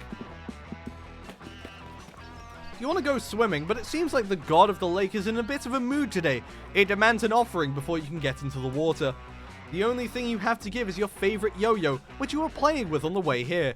The god of the lake accepts your humble gift, and is actually kind of relieved you didn't leave something boring like a dead fish or the soul of a mortal. So in addition to gaining access to the lake, the god blesses you with 2 fun. Yay! You're wandering through the woods, hoping to meet some slutty pine codes, when you see Damien. Listen up, noobs. Hey, dumbass, come here, check out my fucking trap! He's crouched down on the ground and seems to be petting the dirt. Actually kinda psyched you're here. I know that you do that cute thing where you're super dumb sometimes, so I'll explain. You know about wildfires, right? Yeah, I'm familiar. And by wildfires, obviously I mean fires that run wild in the forest, the ones I've been trying to catch all summer. Well, I'm about to catch one. Using this awesome hole in the ground that I covered with leaves and shit. So the next time a wildfire runs over here, it'll fall in the hole. Boom. And then I'll train that wildfire to be my pet and we'll have an unbreakable bond for life. God, I can't fucking wait. That wildfire is gonna look like such a noob when it falls in. Ha! Now come on, hide in this tiny bush with me until a wildfire runs by. You take one look at the bush. It's super small. Hiding in there with Damien is going to require some real close quarters. You thirstily follow right behind him. And surprising no one, you both step on Damien's trap and fall into the hole. Fucking metal. Whoa, fuck yeah! My trap is so good it even tricked me, its own creator. That's pretty fucking metal, hole. Damien pats the wall of the hole with pride. It's adorable. Oh my god, wait. If this hole was going to trap a wildfire, and we just fell into it... Wait, holy shit, are we trapped in this hole? We're fucking lost. I made this trap myself, so there's obviously a 0% chance that anyone could escape it. There's literally no point in even trying to get out. Fuck! I'm just gonna state the obvious. We're definitely gonna fucking die in this hole. Are you listening to me, Redacted? We will die here. At this point, we just gotta accept the truth and try to adjust our new lives in the hole. I'm officially making this corner of the hole our bathroom. Wow. Damien is definitely committed to your new hole lifestyle. It'd be rude not to follow suit. Quick, adjust to your new living situation and make the best of it. One sec. God, why did it have to be Damien I had to, like, get paired with? God, his voice is so hard to do. I'm losing mine. Attract the morbid interest in mass media to cover your tragedy. Maybe they can throw you some free pizza. Is this hole so different from your normal life? Aren't we all trapped in a hole called society? The best you can do is give the hole a cool name, like Fuckberg. Fuckberg sounds good. Whoa, not bad, Redacted. Fuck it, this hole is officially Fuckberg, and there's nothing that society can do about it! You want to brag about Fuckberg, so you take some pics of the hole and post them online with the caption, "Welcome to Fuckberg. Population Redacted and Damien." Suddenly, your phone starts blowing up. It's been approximately 38 seconds since you posted, but Fuckberg is already trending. Everyone's talking about this hole. The New York Times publishes an open-ed article called Fuckberg, a village with a population of 2. Is this the last place truly free from mindless tourism?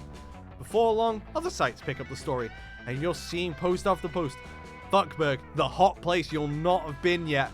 Fuckberg, the sexiest hole of the season. Fuckberg, the hole with a suggestive name. It'll put the lust in your wanderlust.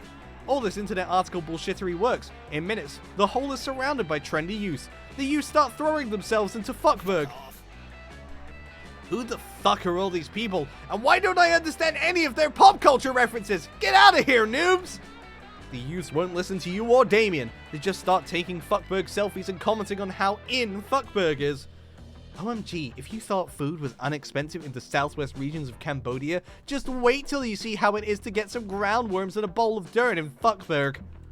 Literally, Fuckberg is the only place I can go to just clear my head, you know? It's a totally authentic culture. Did you know that Fuckbergians actually worship holes? At first, this is all just mildly annoying, but the youth start coming and they don't stop coming. There's only so much room in this hole. Suddenly, the hole is filled to the brim with trendy youth flesh, you and Damien. Not only that, Fuckberg is so crowded that it's no longer cool. You are so crammed into the hole you can't move your arms or legs, and all you can hear is the complaining of the trapped youths around you. Buckberg is over. Literally everyone comes here now, so it's dumb. It's just like, not the exclusive, authentic place it used to be 5 hours ago. Damien fights his way through the youths to find you. He grabs your hand and looks deep into your eyes. Redacted, I've wanted to say this for a long time, and I think this might be my only chance. I need you to know that you ruined Fuckberg and I hate you. Shit. You somehow made a filthy hole in the ground worse. That's impressive. In a bad way. Just like losing 3 fun. This feels like social commentary. Kinda is. The last day of summer is here. Who will be our summer love? We have no other option. We're going to ask Damien to the meteor shower. I have messed up 3 things so far, but I'm hoping I'm still good. Yay! You finally gather the courage and ask your beloved to watch the meteor shower with you. You want to be my summer fling?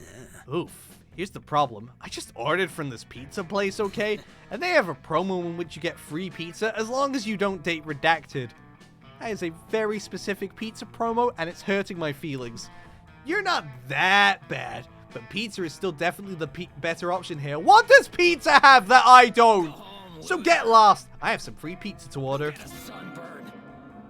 You got rejected by your summer crush? Your life is totally over. You spend the rest of your life trying to pass a law to abolish summer.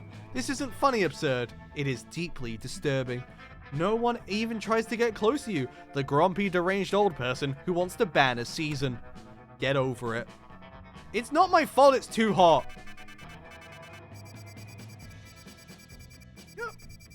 It definitely couldn't.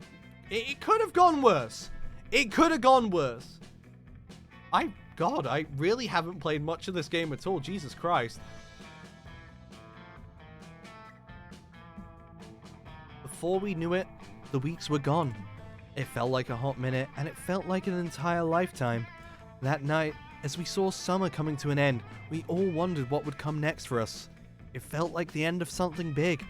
Little did we know, life still had many wonders and misadventures in store for us. Now I'm older, and I can see it, how those years became the foundation of the mythology of our lives. Broken hearts turned tragedies sung for centuries, wild nights became epics treasured forever. Every kiss and every laugh is now a constellation we'll always find while gazing into the starry night, no matter how many years go by.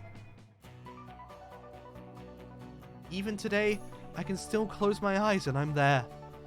On that last summer night, feeling like I was just starting to live life.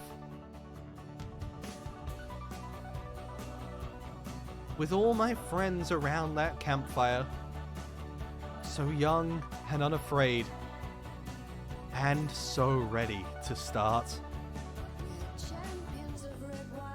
I don't know if this is copyrighted music, but I like the song, so I'll play it anyway. Let's risk it. I love this game. This game is sick. I don't think I could do a second run today, because, like, definitely losing my voice as we speak.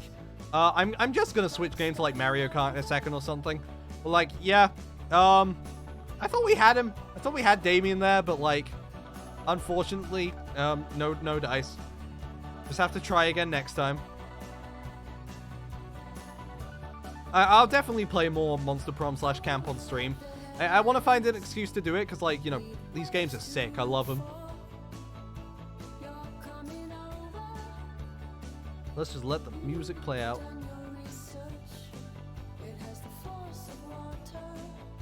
What do you mean? I just saw Evil Scott.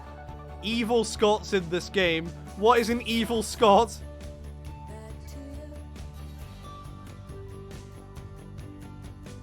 I remember the first time I saw this ending credit sequence, like, just like, I was so, like, lost in it. It just looks great. I just love these characters, you know. Crowd designers. That's a lot of crowd designers. Yo, wait, he had the Badger shotgun, and apparently I was wrong for using it? What the fuck?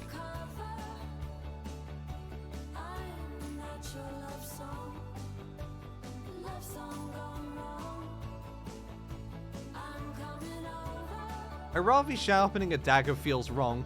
Like, Aravi would definitely sharpen her crossbow first.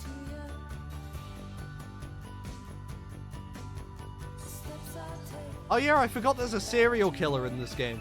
Looking forward to meeting him. Prank Masters! Best fandom ever. A good review means a lot to us. Error.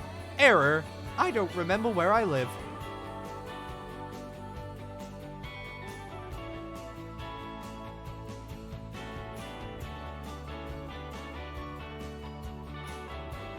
God, I can't wait for, like, Monster Road Trip whenever that happens, but I still feel like I've barely explored the first 2 games, you know? So, like, God, there's just so much to do when it comes to monster games. Monster Prom games, I mean.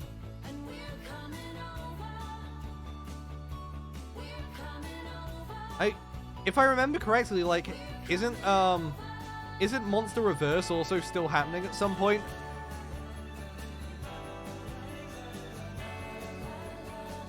I don't remember what the last update on that was. And there was still one other thing to come out of, like, the Monster Prom 2 Kickstarter, right?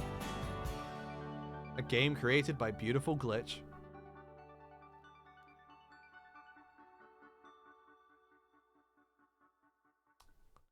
Yep, that's Monster Camp 2. I've unlocked the Joe Crow. The Hot Shot. I don't know what either of those are. It's special stuff.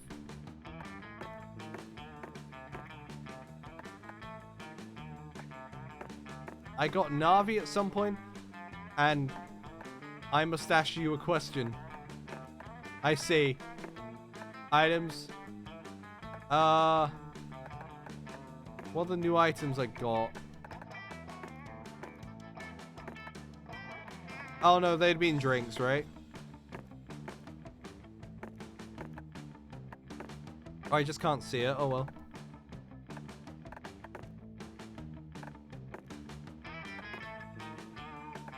Yeah, let me check. Okay, I got one good ending with Aravi.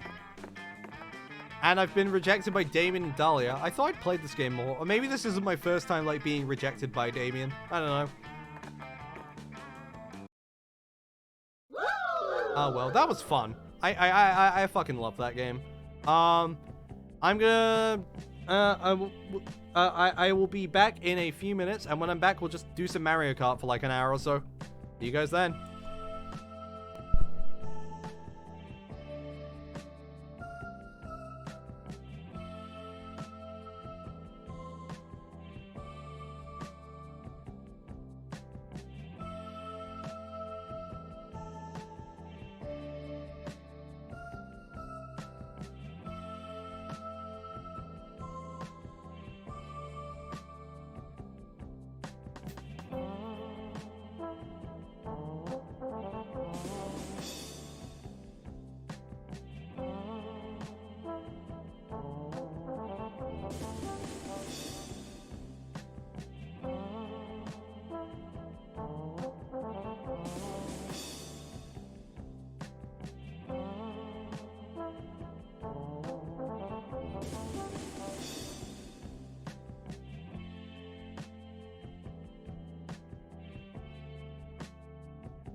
Alright, I'm back and ready to go. Let's go straight into Mario Kart, which thankfully I've got ready right now.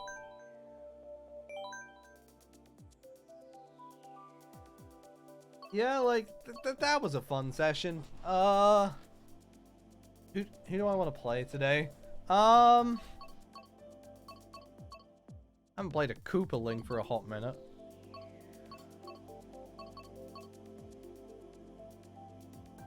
This may make me a tier whore, but Roy is our boy.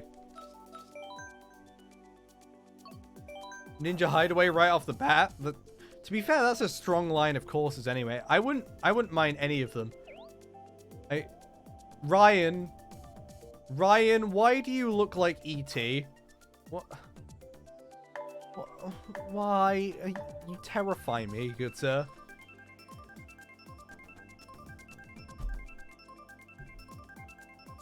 I think there's a wild list of characters right here. Mirrored Ninja Hideaway. I've barely done regular Ninja Hideaway.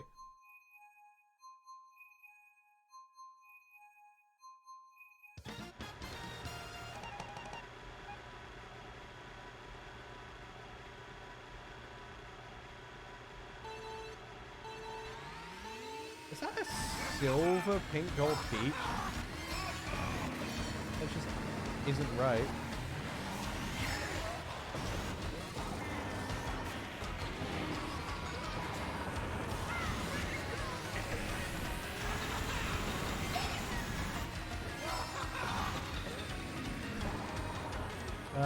I turned that wrong. That's okay. We're fine. We're doing fine. Grab an item here. Let's just take the high path? No, actually, so many people are on the high path we shouldn't.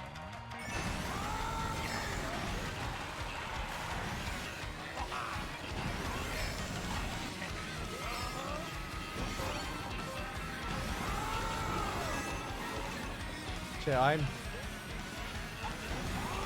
am drifting real wrong today. Wait, when did I lose my red shell? Oops.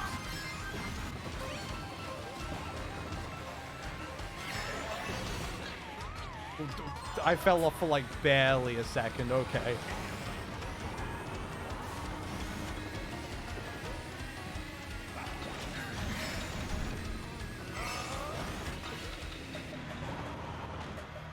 I don't know why that always happens to me, but it is very upsetting.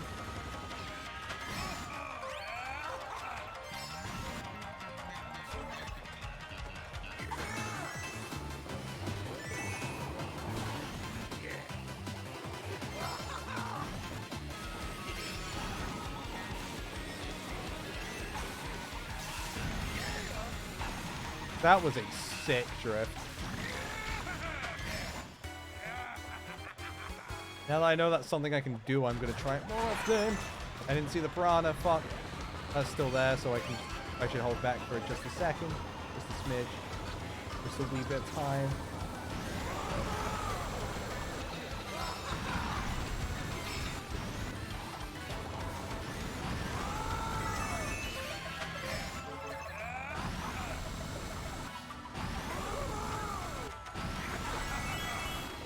We actually might be able to pull this back there, just hoping whoever's in the lead isn't too far ahead. I didn't do that nearly as well this time. Shit. Yeah, second place is fine. I'll take second. For the first race of the day anyway, that's pretty good.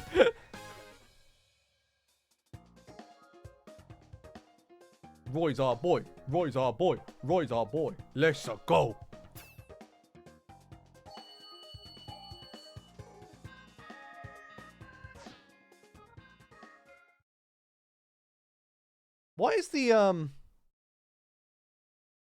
What's the highest rating you can go in this game? Because I genuinely don't know.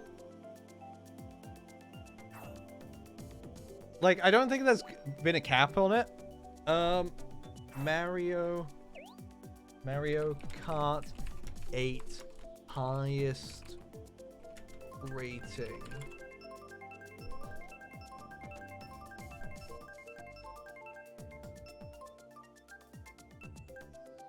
The max cap is 99,999. Okay. One day I might just get Mario Kart 8 Deluxe secondhand so I can see what the DLC is about. It's a fun game. It's worth it. So far, the new DLC, it's like, the tour tracks are really good. Like, the tour tracks being converted to this game, great. However, since, like, you know, most of, pretty much all the tracks in this game are just their tour versions, like, ripped straight from it. There isn't, like, you know, graphically not the best, but it's okay. It's serviceable. It's Mario Kart, you know. Like if you like Mario Kart, you'll like playing the game. So just think about it like that, I guess. Like if you want to play Mario Kart, this is your option. And if you have no particular interest in it right now, then yeah. And also, like, you know, if you wait like a year, then more of the DLC will be out if that's what you're specifically looking for. Because, like, I imagine the reason most people on Switch wouldn't have bought it at this point is they played it on Wii U. Because, like, you know, I think this is the best-selling game on Switch still. I'd be surprised if it wasn't. Ouchies.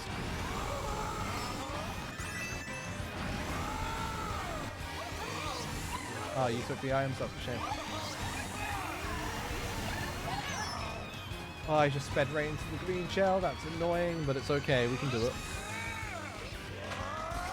I missed the jump, damn. I was hoping I could take a strike to turn and get the coins there. But we can't always get what we want. There's only 9 people in this race, aren't there? So I'm in last. That is upsetting.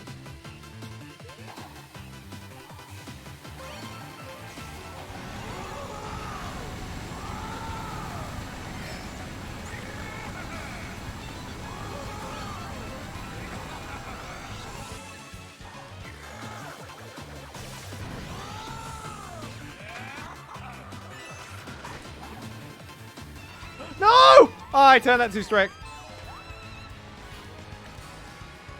I can beat a fucking Waluigi Wiggler though. That's what matters. All my homies hate Waluigi Wigglers.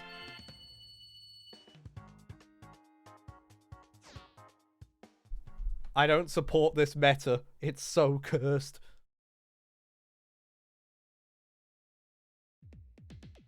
That's Rainbow Road. I like GameCube Dry Desert a decent bit. And I just don't like Sweet Sweet Canyon, so this is the option, you know? What a shame. You look like Satan. I'm a little nervous. You look like Satan. I don't know why those are like my default thoughts, but like, you know.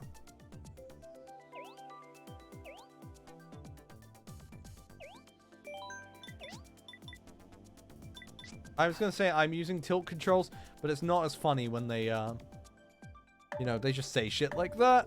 If they say tilt controls first, then I can't interrupt them by saying tilt controls. That's a shame. Thankfully, no one picked Sweet Sweet, so today's a win. Alright. SNES Rainbow Road. I like SNES Rainbow Road.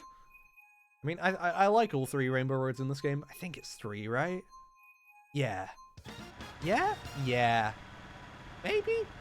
I don't remember.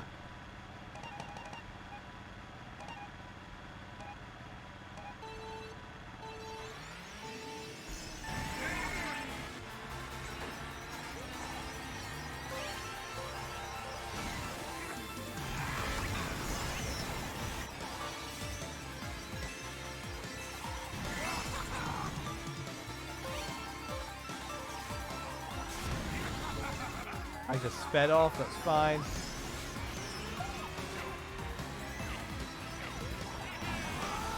Oh no! He sped into me and boosted me off. What an asshole! And I got a mushroom in 11th place. Fantastic.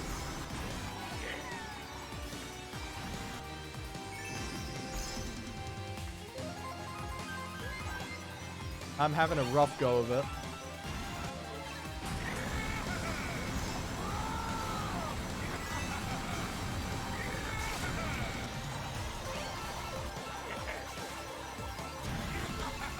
Oh god, itchy nose, fuck! Actually, I sped off.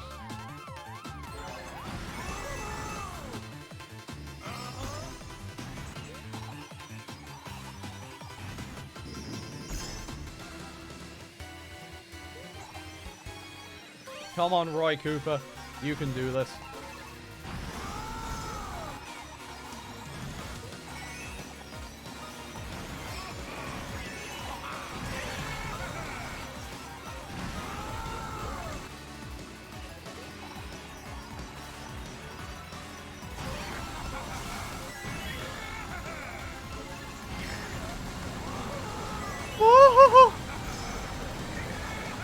I'm surprised I managed to get that purple boost off. It didn't save me, but like, you know, it felt cool.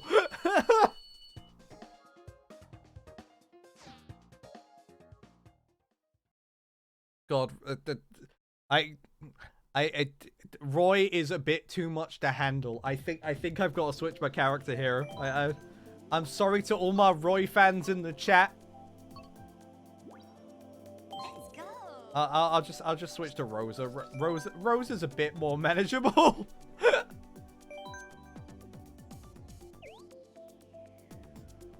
How has no one... You guys want to go to Ribbon Road when Wario's gold mine is right there? Are you weird?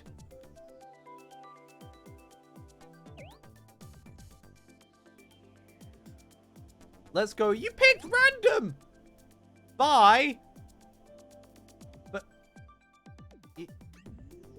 you haven't left. Is that Bob Ross?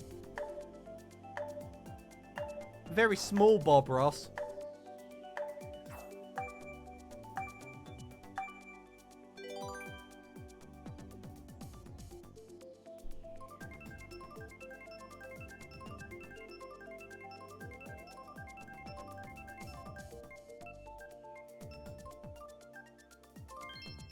Ribbon Road. Okay. Fine. If you all insist I must go to Ribbon Road, then I literally cannot stop you. But I am not happy about it. Alright. Ow.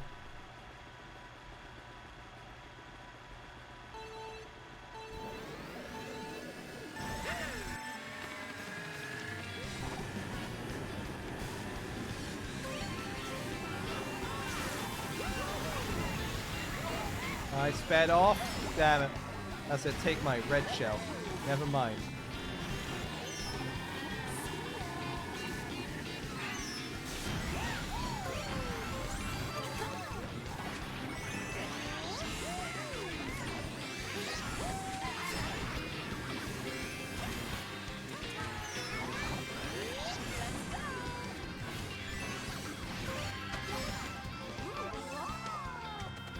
Okay, we're in the lead. That's good. That's better than usual. Okay, we have lost the lead. The Donkey Kong. Who will be facing my green shell onslaught.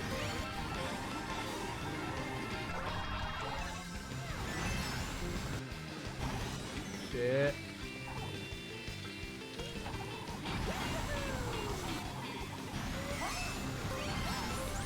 Oh, fuck.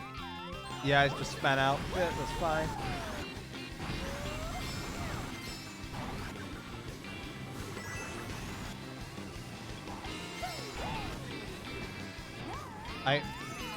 I try to get ready to I spawned and landed on a red shell. Thank you, Mario Kart. I tried to get ready to drift to the side for the shortcut, but like I managed to jump at just the right time to get hit you know, do a trick, and that just messed up the drift timing from there.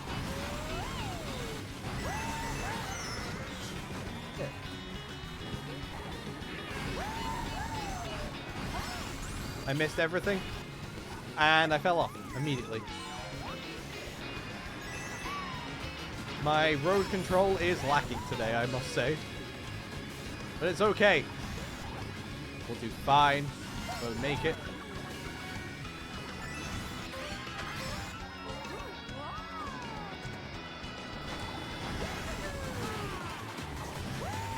Fuck you, Wiggler. That player. Okay, if Baby Mario got fit. Oh my god! Show me the times. Me and Baby Mario were next to each other. And he was behind me. So, like, fuck. He used Game Shark. That's the only thing. He used Game Shark. Cloud Top, I guess. It's either Cloud Top or Rainbow Road.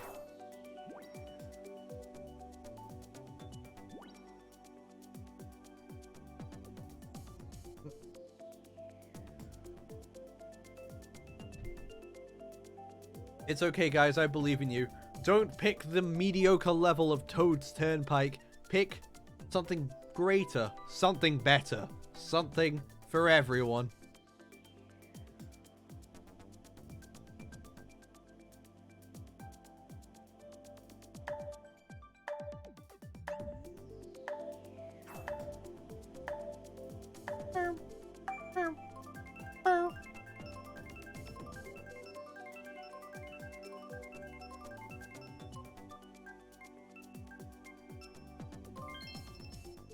Ninja Hideaway.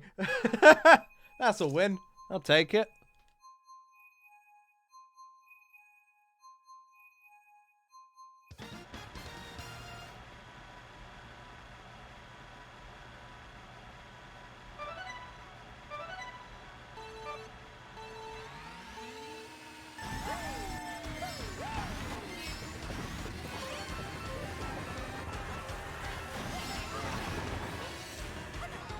I got bullied.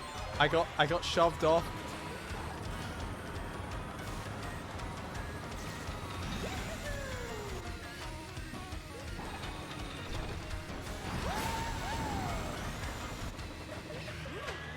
I missed the jump. Oops.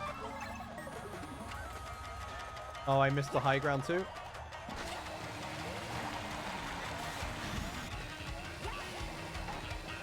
I'm missing a lot here, huh? The high ground. Don't bump into the wall. Why am I... My control today is, lacking.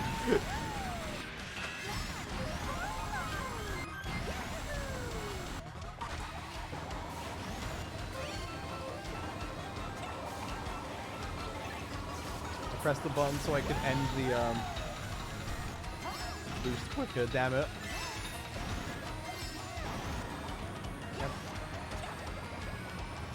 I need to learn how to take that,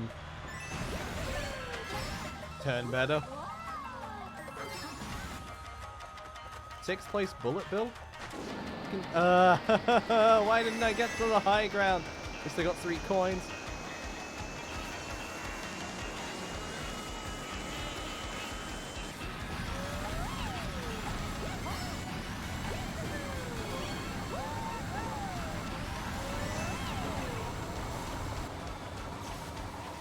Really? Triple reds. Okay. Did not intend to get up there today. But you know what? Not gonna complain.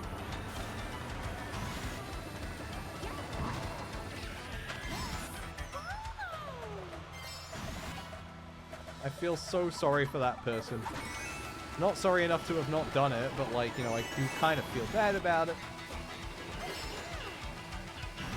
Wait, the person below me just slowed down, right?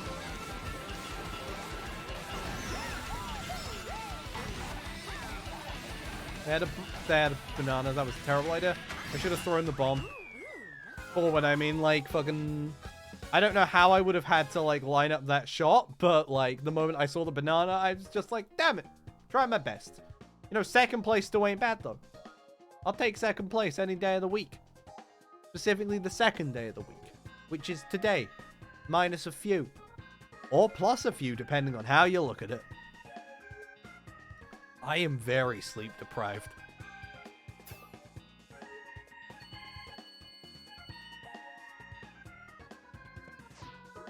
Oh, both the Cadens are playing Yoshis. Good for them.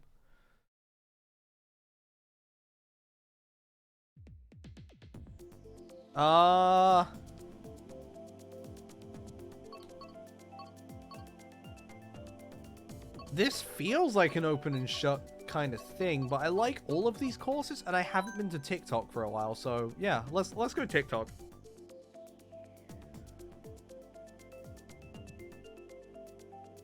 Like, I only started playing this game again this week, so like, you know. And I know I've played DK Jungle and Mute City this week, haven't played TikTok, so like. Oh, we get TikTok for sure.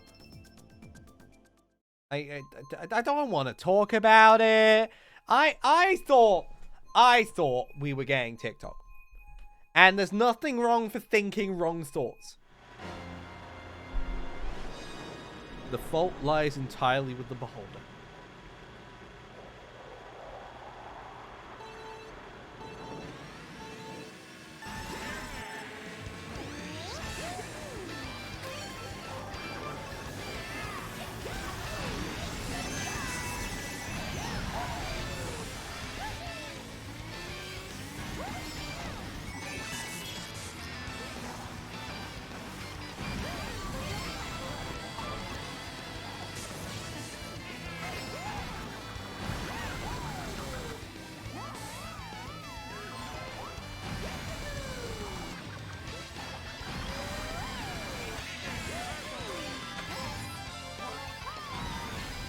To be fair, I haven't played Big Blue for a hot minute either, so like, this is fine.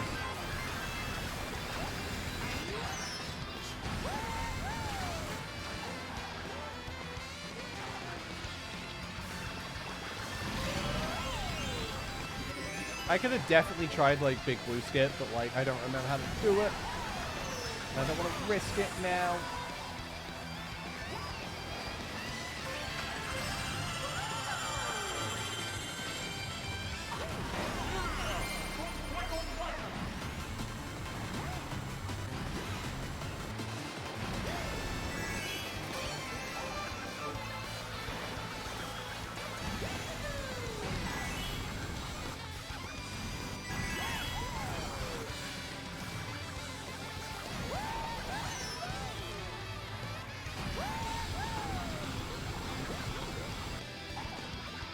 Wait, why did I hop there? What? I didn't realize there was something to hop on.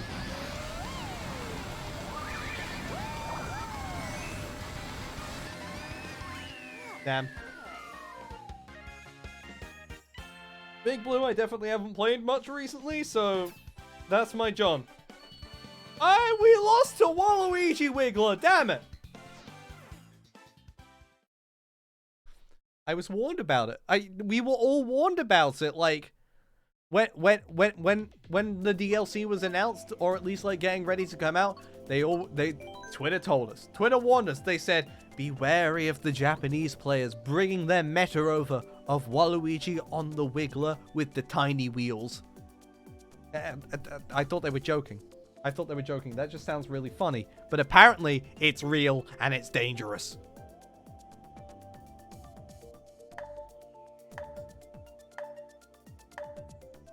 I just realized, is that Jesus over there?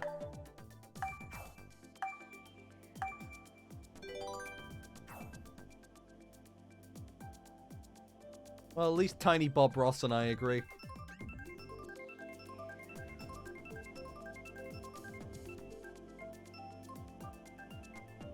Yeah, Mute City!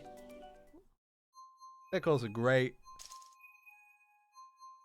Dr. Frog 96.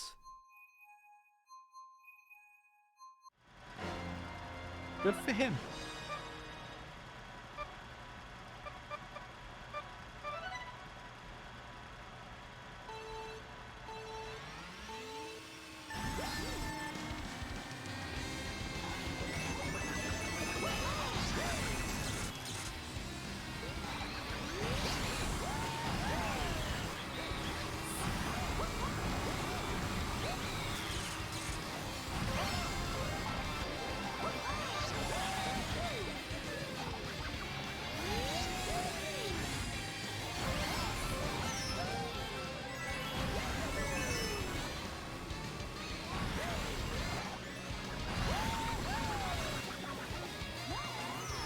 Is there just not a right way to take that turn?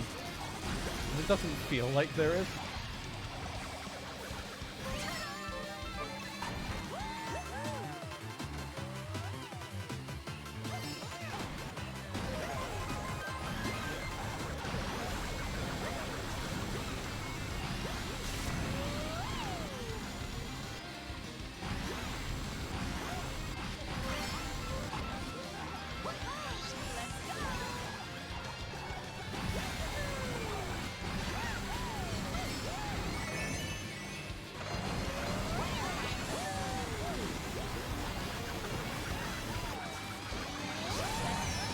Damn.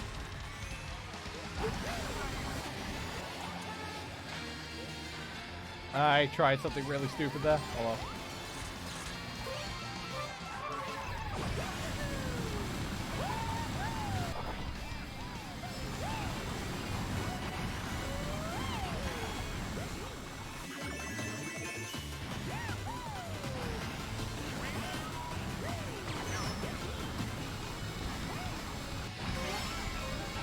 God, we're really far back. Hopefully this blue shell can do something.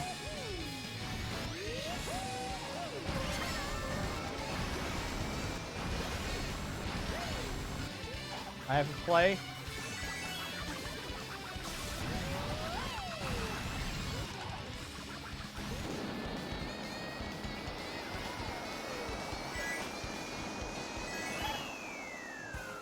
Lost to 5th. I should have pulled it off sooner.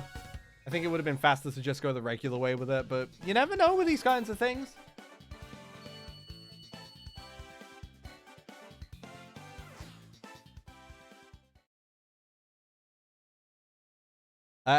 I'll be honest. I just don't think Rosalina's working out for me today. I've got to bring out the Tanuki Mario, the best character in this goddamn game, on 3 okay courses. Actually, 2 okay courses and a whatever the fuck a Cheeseland is. I hate Cheeseland. Only one person picked Cheeseland. One person too many.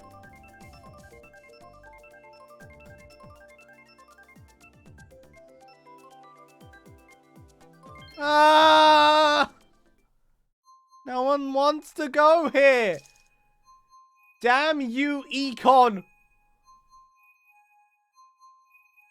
That sounds like a D's nuts joke, right? Or is that just me? Like, Econ these nuts, like... Oh, I don't like him. Don't like him at all. It's a fine, though. We'll survive this travesty of a destination known as the Cheese World.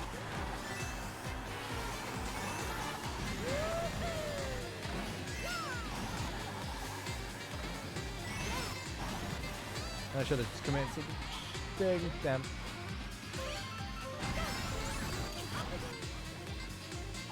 Wait, my drift didn't happen? Did you? Hey. Huh. That was weird.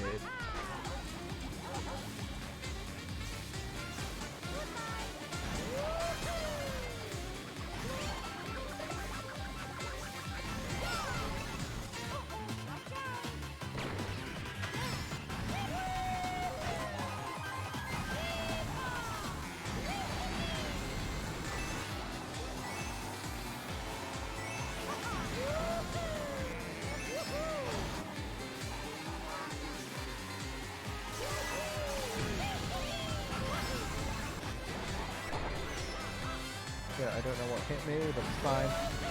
I will recover. I will come back stronger than I was before.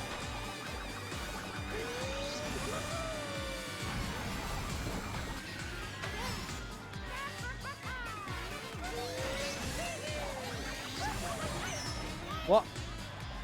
Oh, he got triple reds.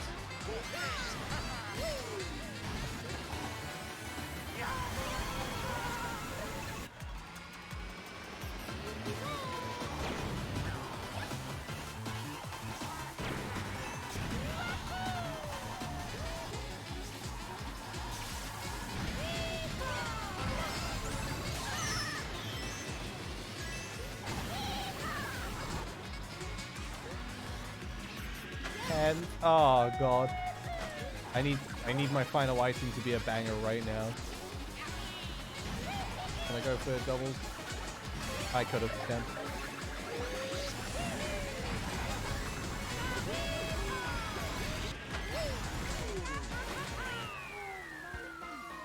I tried something there. I think if I didn't bosh it, I might have got at least 6th. Damn.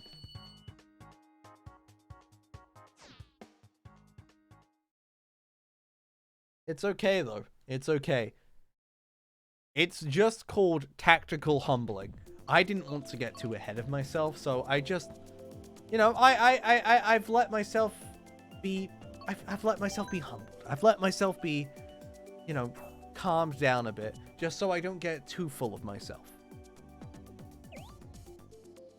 I'm excited. I'm Lexi. Trust me, though, that was a tactical loss, and it will eventually pay off. I know there are no points being awarded, but if they were, they would be awarded to me for being such a good sport.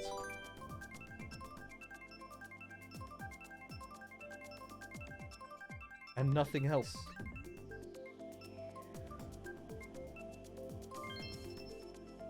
Gold mine! Yo, I love Wario's gold mine. Does it have Mario Kart Wii bias? A little bit. A little bit. Just a wee smidge of Mario Kart Wii bias.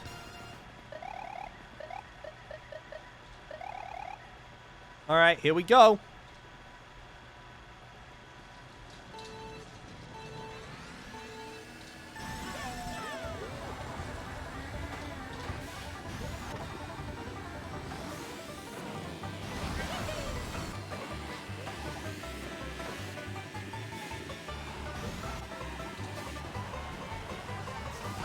Get for the coins. Welcoming to my drift. That's a shame. Wow, wow. Take the doubles. Thank you. You're full. You're not even going to hit me with your boomerang, so it's fine. Wario ruined my drift, and I got hit by a boomerang when Donkey Kong is still holding it. That spiteful son of a bitch. Oh, that's Econ!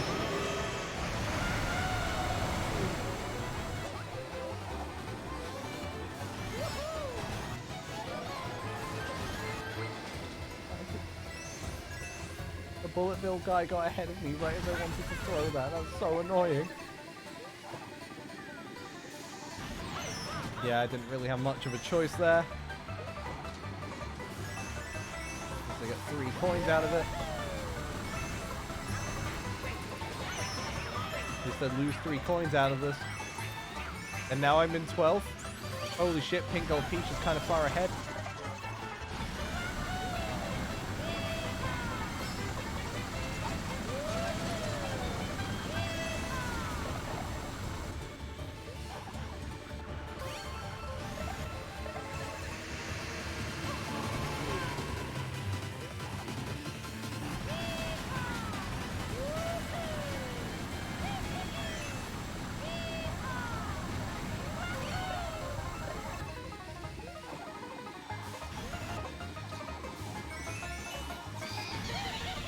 I was about to use them. Yeah. Of all the places the ghost could choose to steal from, Kent. Thank you. That bomb just kind of dropped there, huh?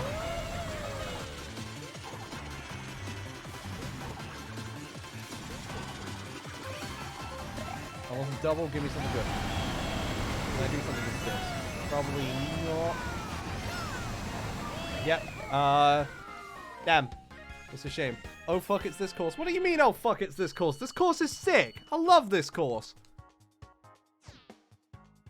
Mario Kart Wii bias, innit?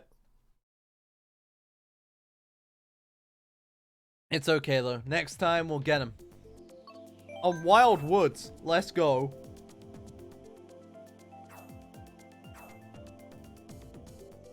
Oh no, I agreed with Econ. Oh, now that doesn't feel good. Someone pick Shy Guy Falls real quick for me. Whoever's the last person, I believe in you. I believe in you to pick Shy Guy Falls right now, this second.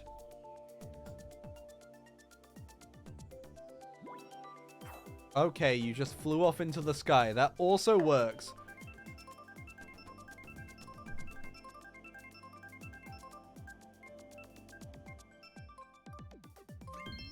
Rainbow Road. Alright. Definitely the worst of the three options, but no one picked the good one.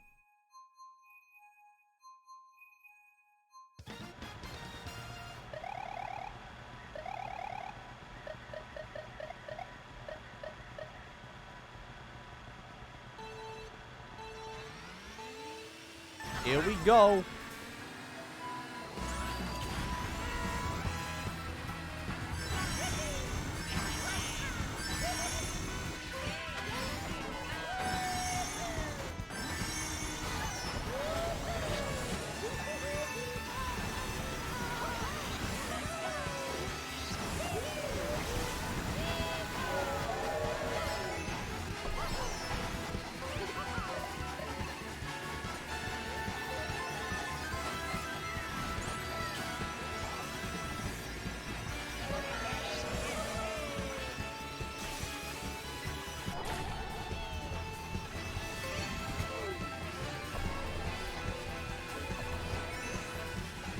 Wait, where did I lose my banana? I didn't realize. Double with these.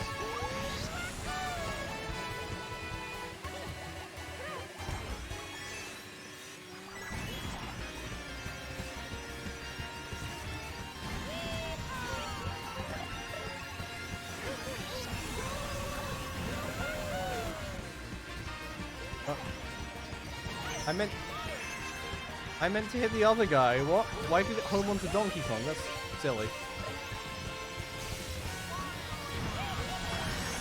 Better not be coming to me, please.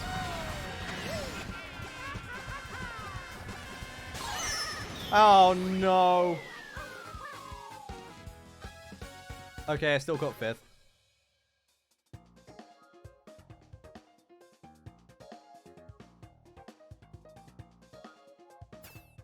There you guys go. You made it. 3,300 points. I'm a gamer now.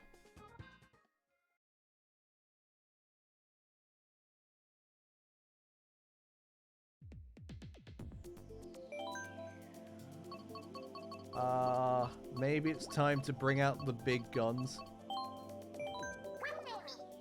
Yep, that literal gun does work.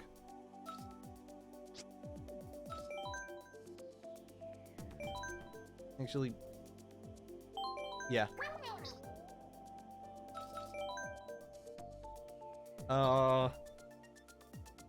We've been on Ribbon Road and Big Blue today, so I suppose Toad's turn by... Oh, I could have hit random. I keep forgetting to consider random as an option, but yeah, random works. Luigi's the big guns. Where? Show me where he has big guns. You can't. He doesn't.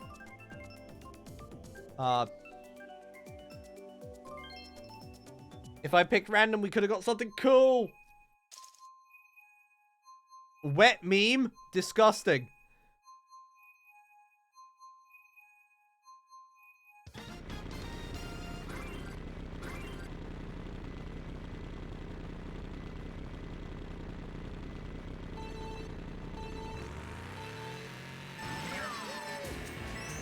Okay, Donkey Kong got there first, but missed most.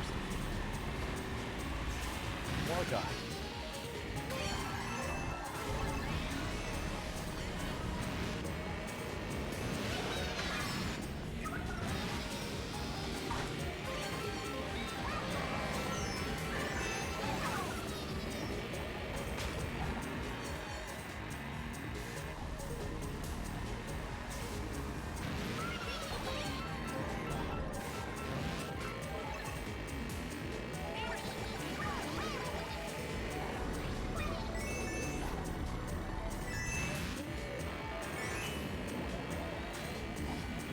Yeah, I should stay away from that guy.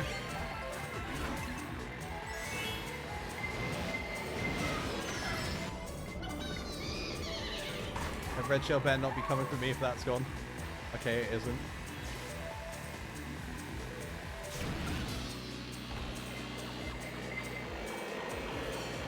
Was this trick in Mario Kart 8 Deluxe without the DLC? It's been in the game for years. I don't remember whether it was the launch or whether it was like original Mario Kart 8 DLC.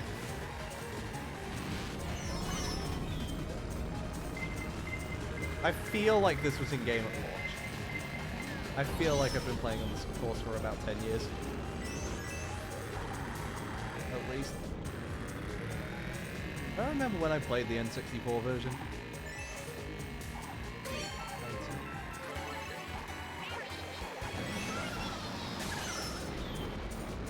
Is there someone behind me? How did I get lightning?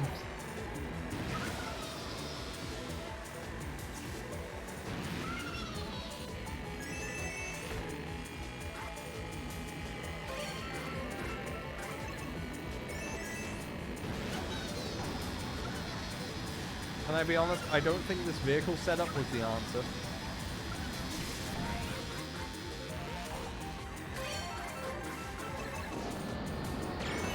Okay, we got one. We beat one. We beat one guy, and that's what matters.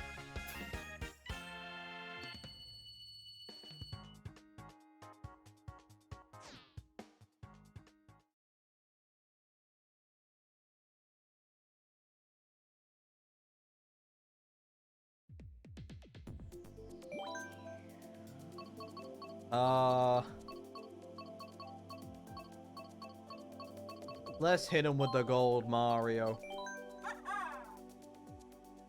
God, he looks so cursed. Just fucking... Why? Why do gold Mario exist?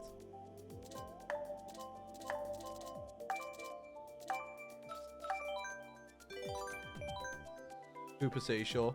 You unlock gold Mario? I don't remember how you unlock gold Mario, but I have him. Gold Mario Kart 8 Deluxe. How to unlock him? I'll just come first in every 200cc co-op. Okay, yeah. That makes sense.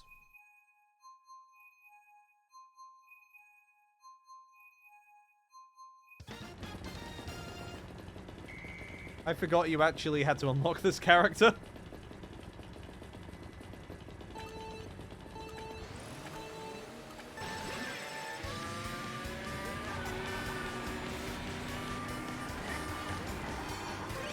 Oh, we're mirrored.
Did he just say stinky poo-poo?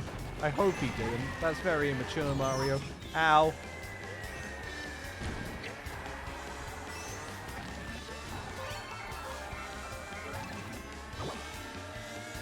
Give me something cool.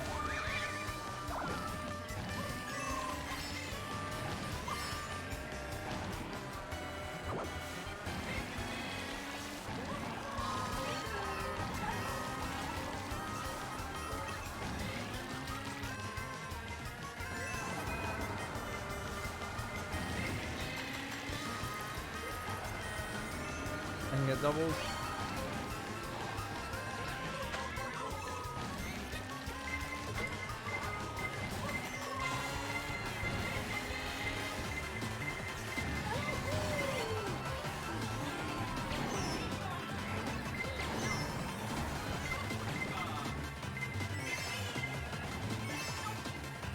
I just got like goated items at the end there. That was great.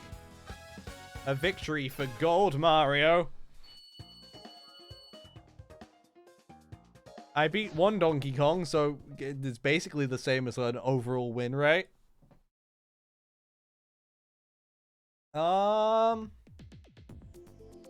Patty. But before then, I've just realized I've never actually like really played Gold Mario, so I want to try Gold Mario Jetbike because like that's my main setup for, that's my main like vehicle. So it's like, you know, two people actively don't want to go to Patty. Why? What's wrong with you? At least most of us have some sense.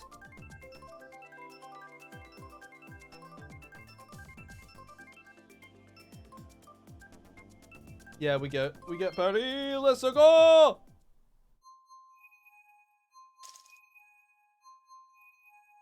Rickik. They better make a racetrack set in Scotland. Check Mario Kart Tour, because, like, if there's one in there, it's in this game at some point.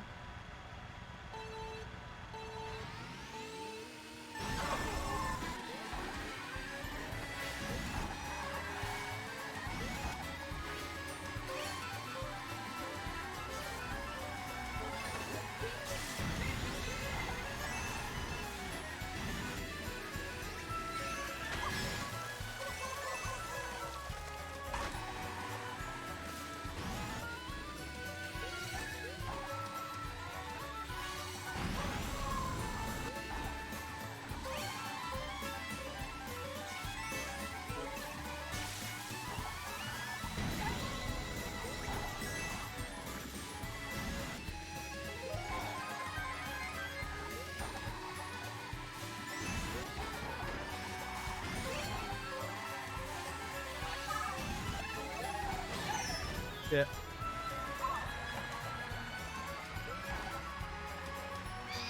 Ah, damn it. I wanted that mushroom so I could take the shortcut again. Can you jump off the... what's it called? The fountain? Because I don't actually know that.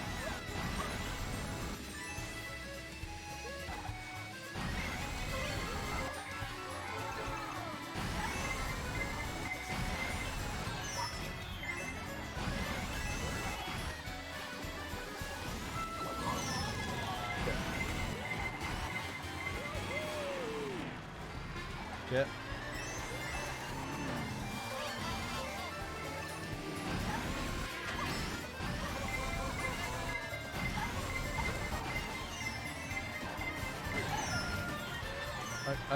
Okay, I guess that red shell was coming to me, whether I liked it or not. Damn.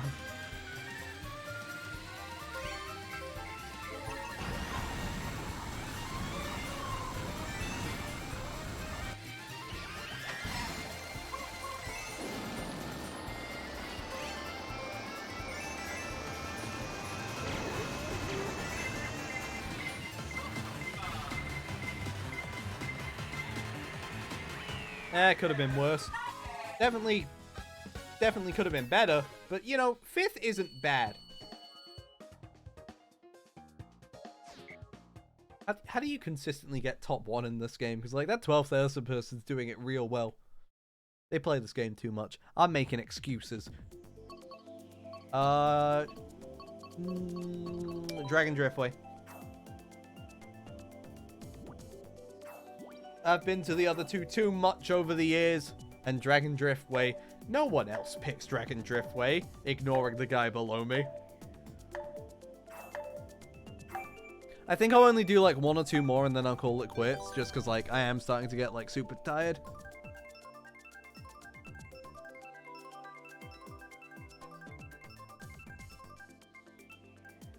A lot of people actually picking Dragon Driftway, that's nice. 200cc DK Jungle. I don't remember 200cc DK Jungle. Okay.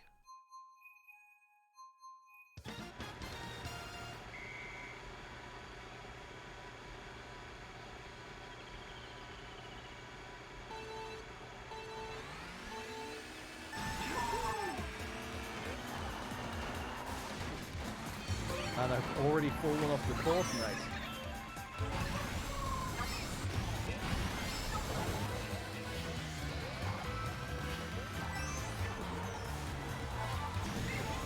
Just commit to drift.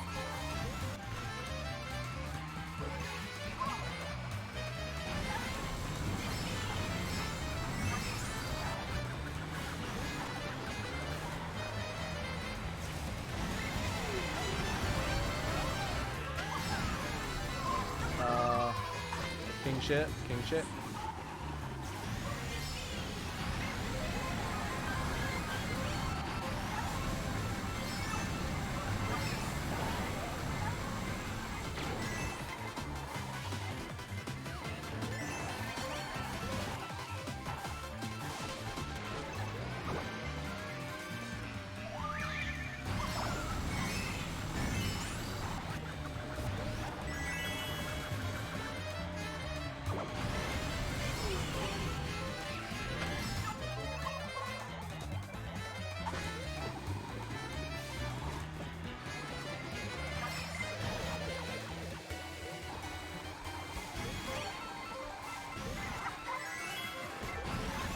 Ah, shit. I got a king mushroom. Second. Cause like, I guess PGP is like very far ahead of me.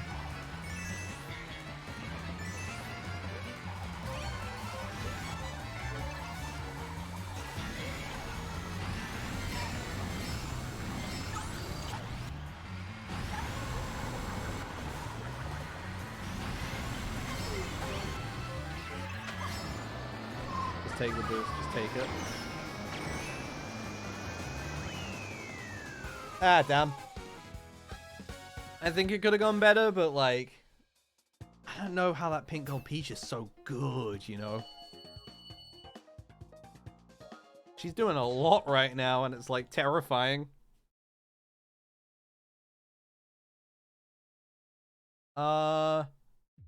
Yeah, I think I'll make this next one the last course of the day. I still haven't done Shroom Ridge online. I always get it in like fucking...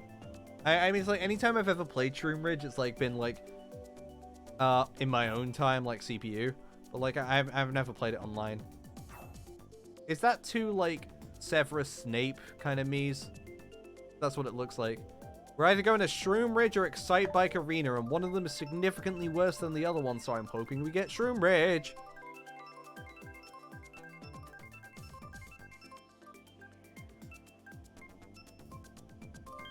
Yeah, there we go.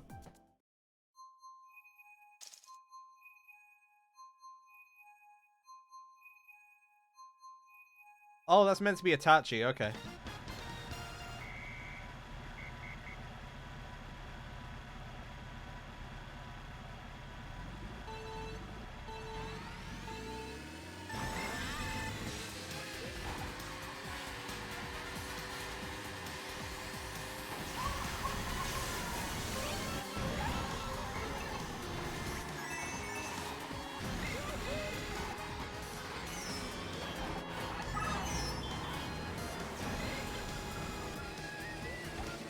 Right, yeah, okay, there's a shortcut to the left once you come out that far.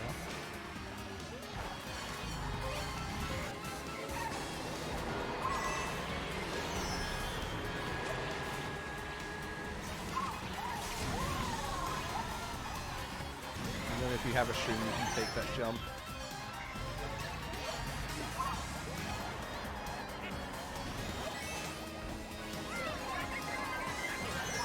Ah, yeah, blue shell hit me. That's fine.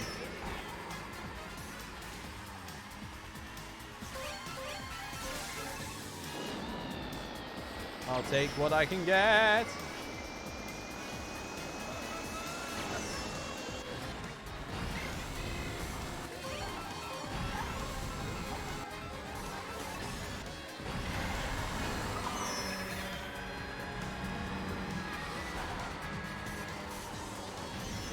Try this jump. Never mind.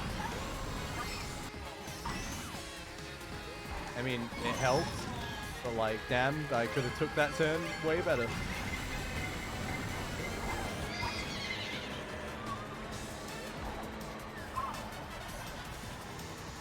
Force it homed in on the guy with the crazy 8.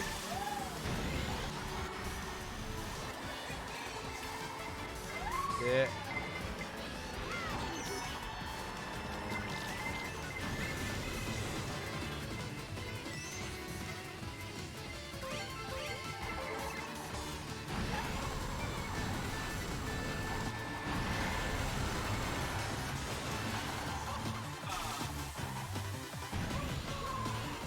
No, I missed it. Oh, fuck. And it put me backwards instead of forward. Oh, that's annoying.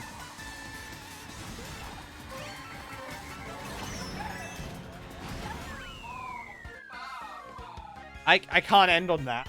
I'm not ending on that. That is a very upsetting way to end. I've got to do one more. I've got to do one more, and, like, I can't feasibly do worse than that. So, like, you know, it's going to be worth it.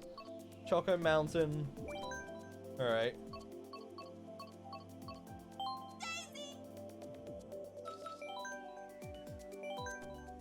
Let's go, Choco Mountain!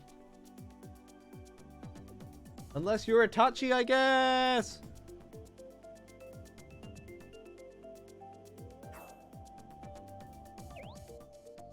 Hello!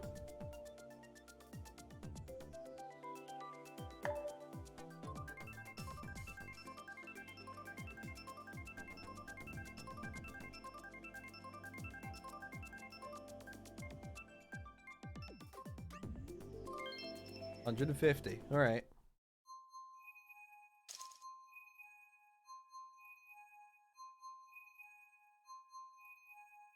This is the final race.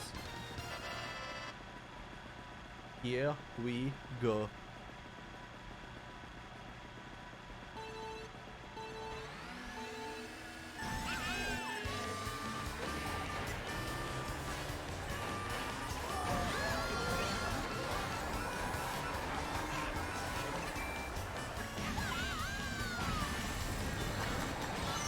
Ow.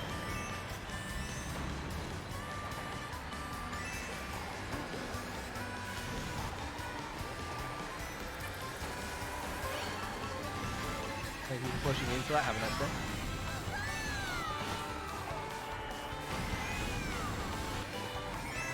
I worked out I was drifting in.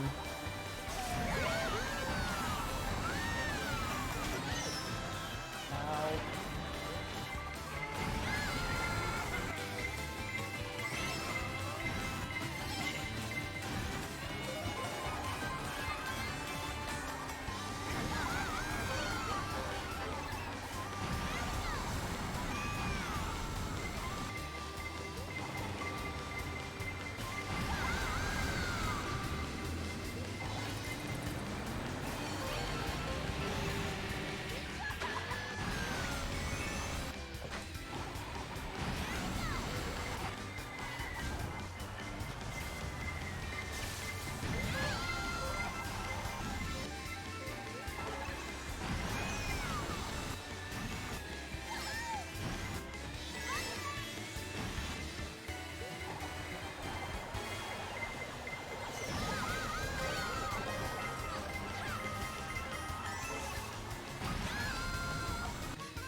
If I can get...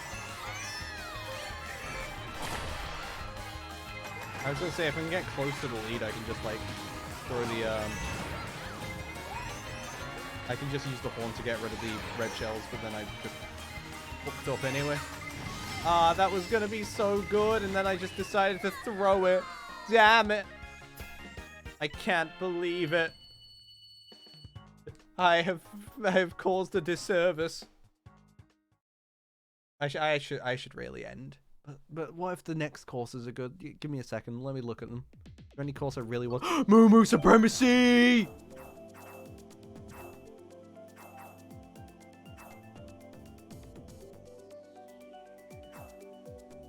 Okay, hear me out. If it's Moo Moo, we'll play it.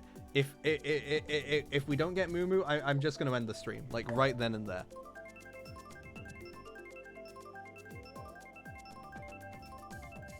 Come on, Moo Moo. Come on, Moo Moo.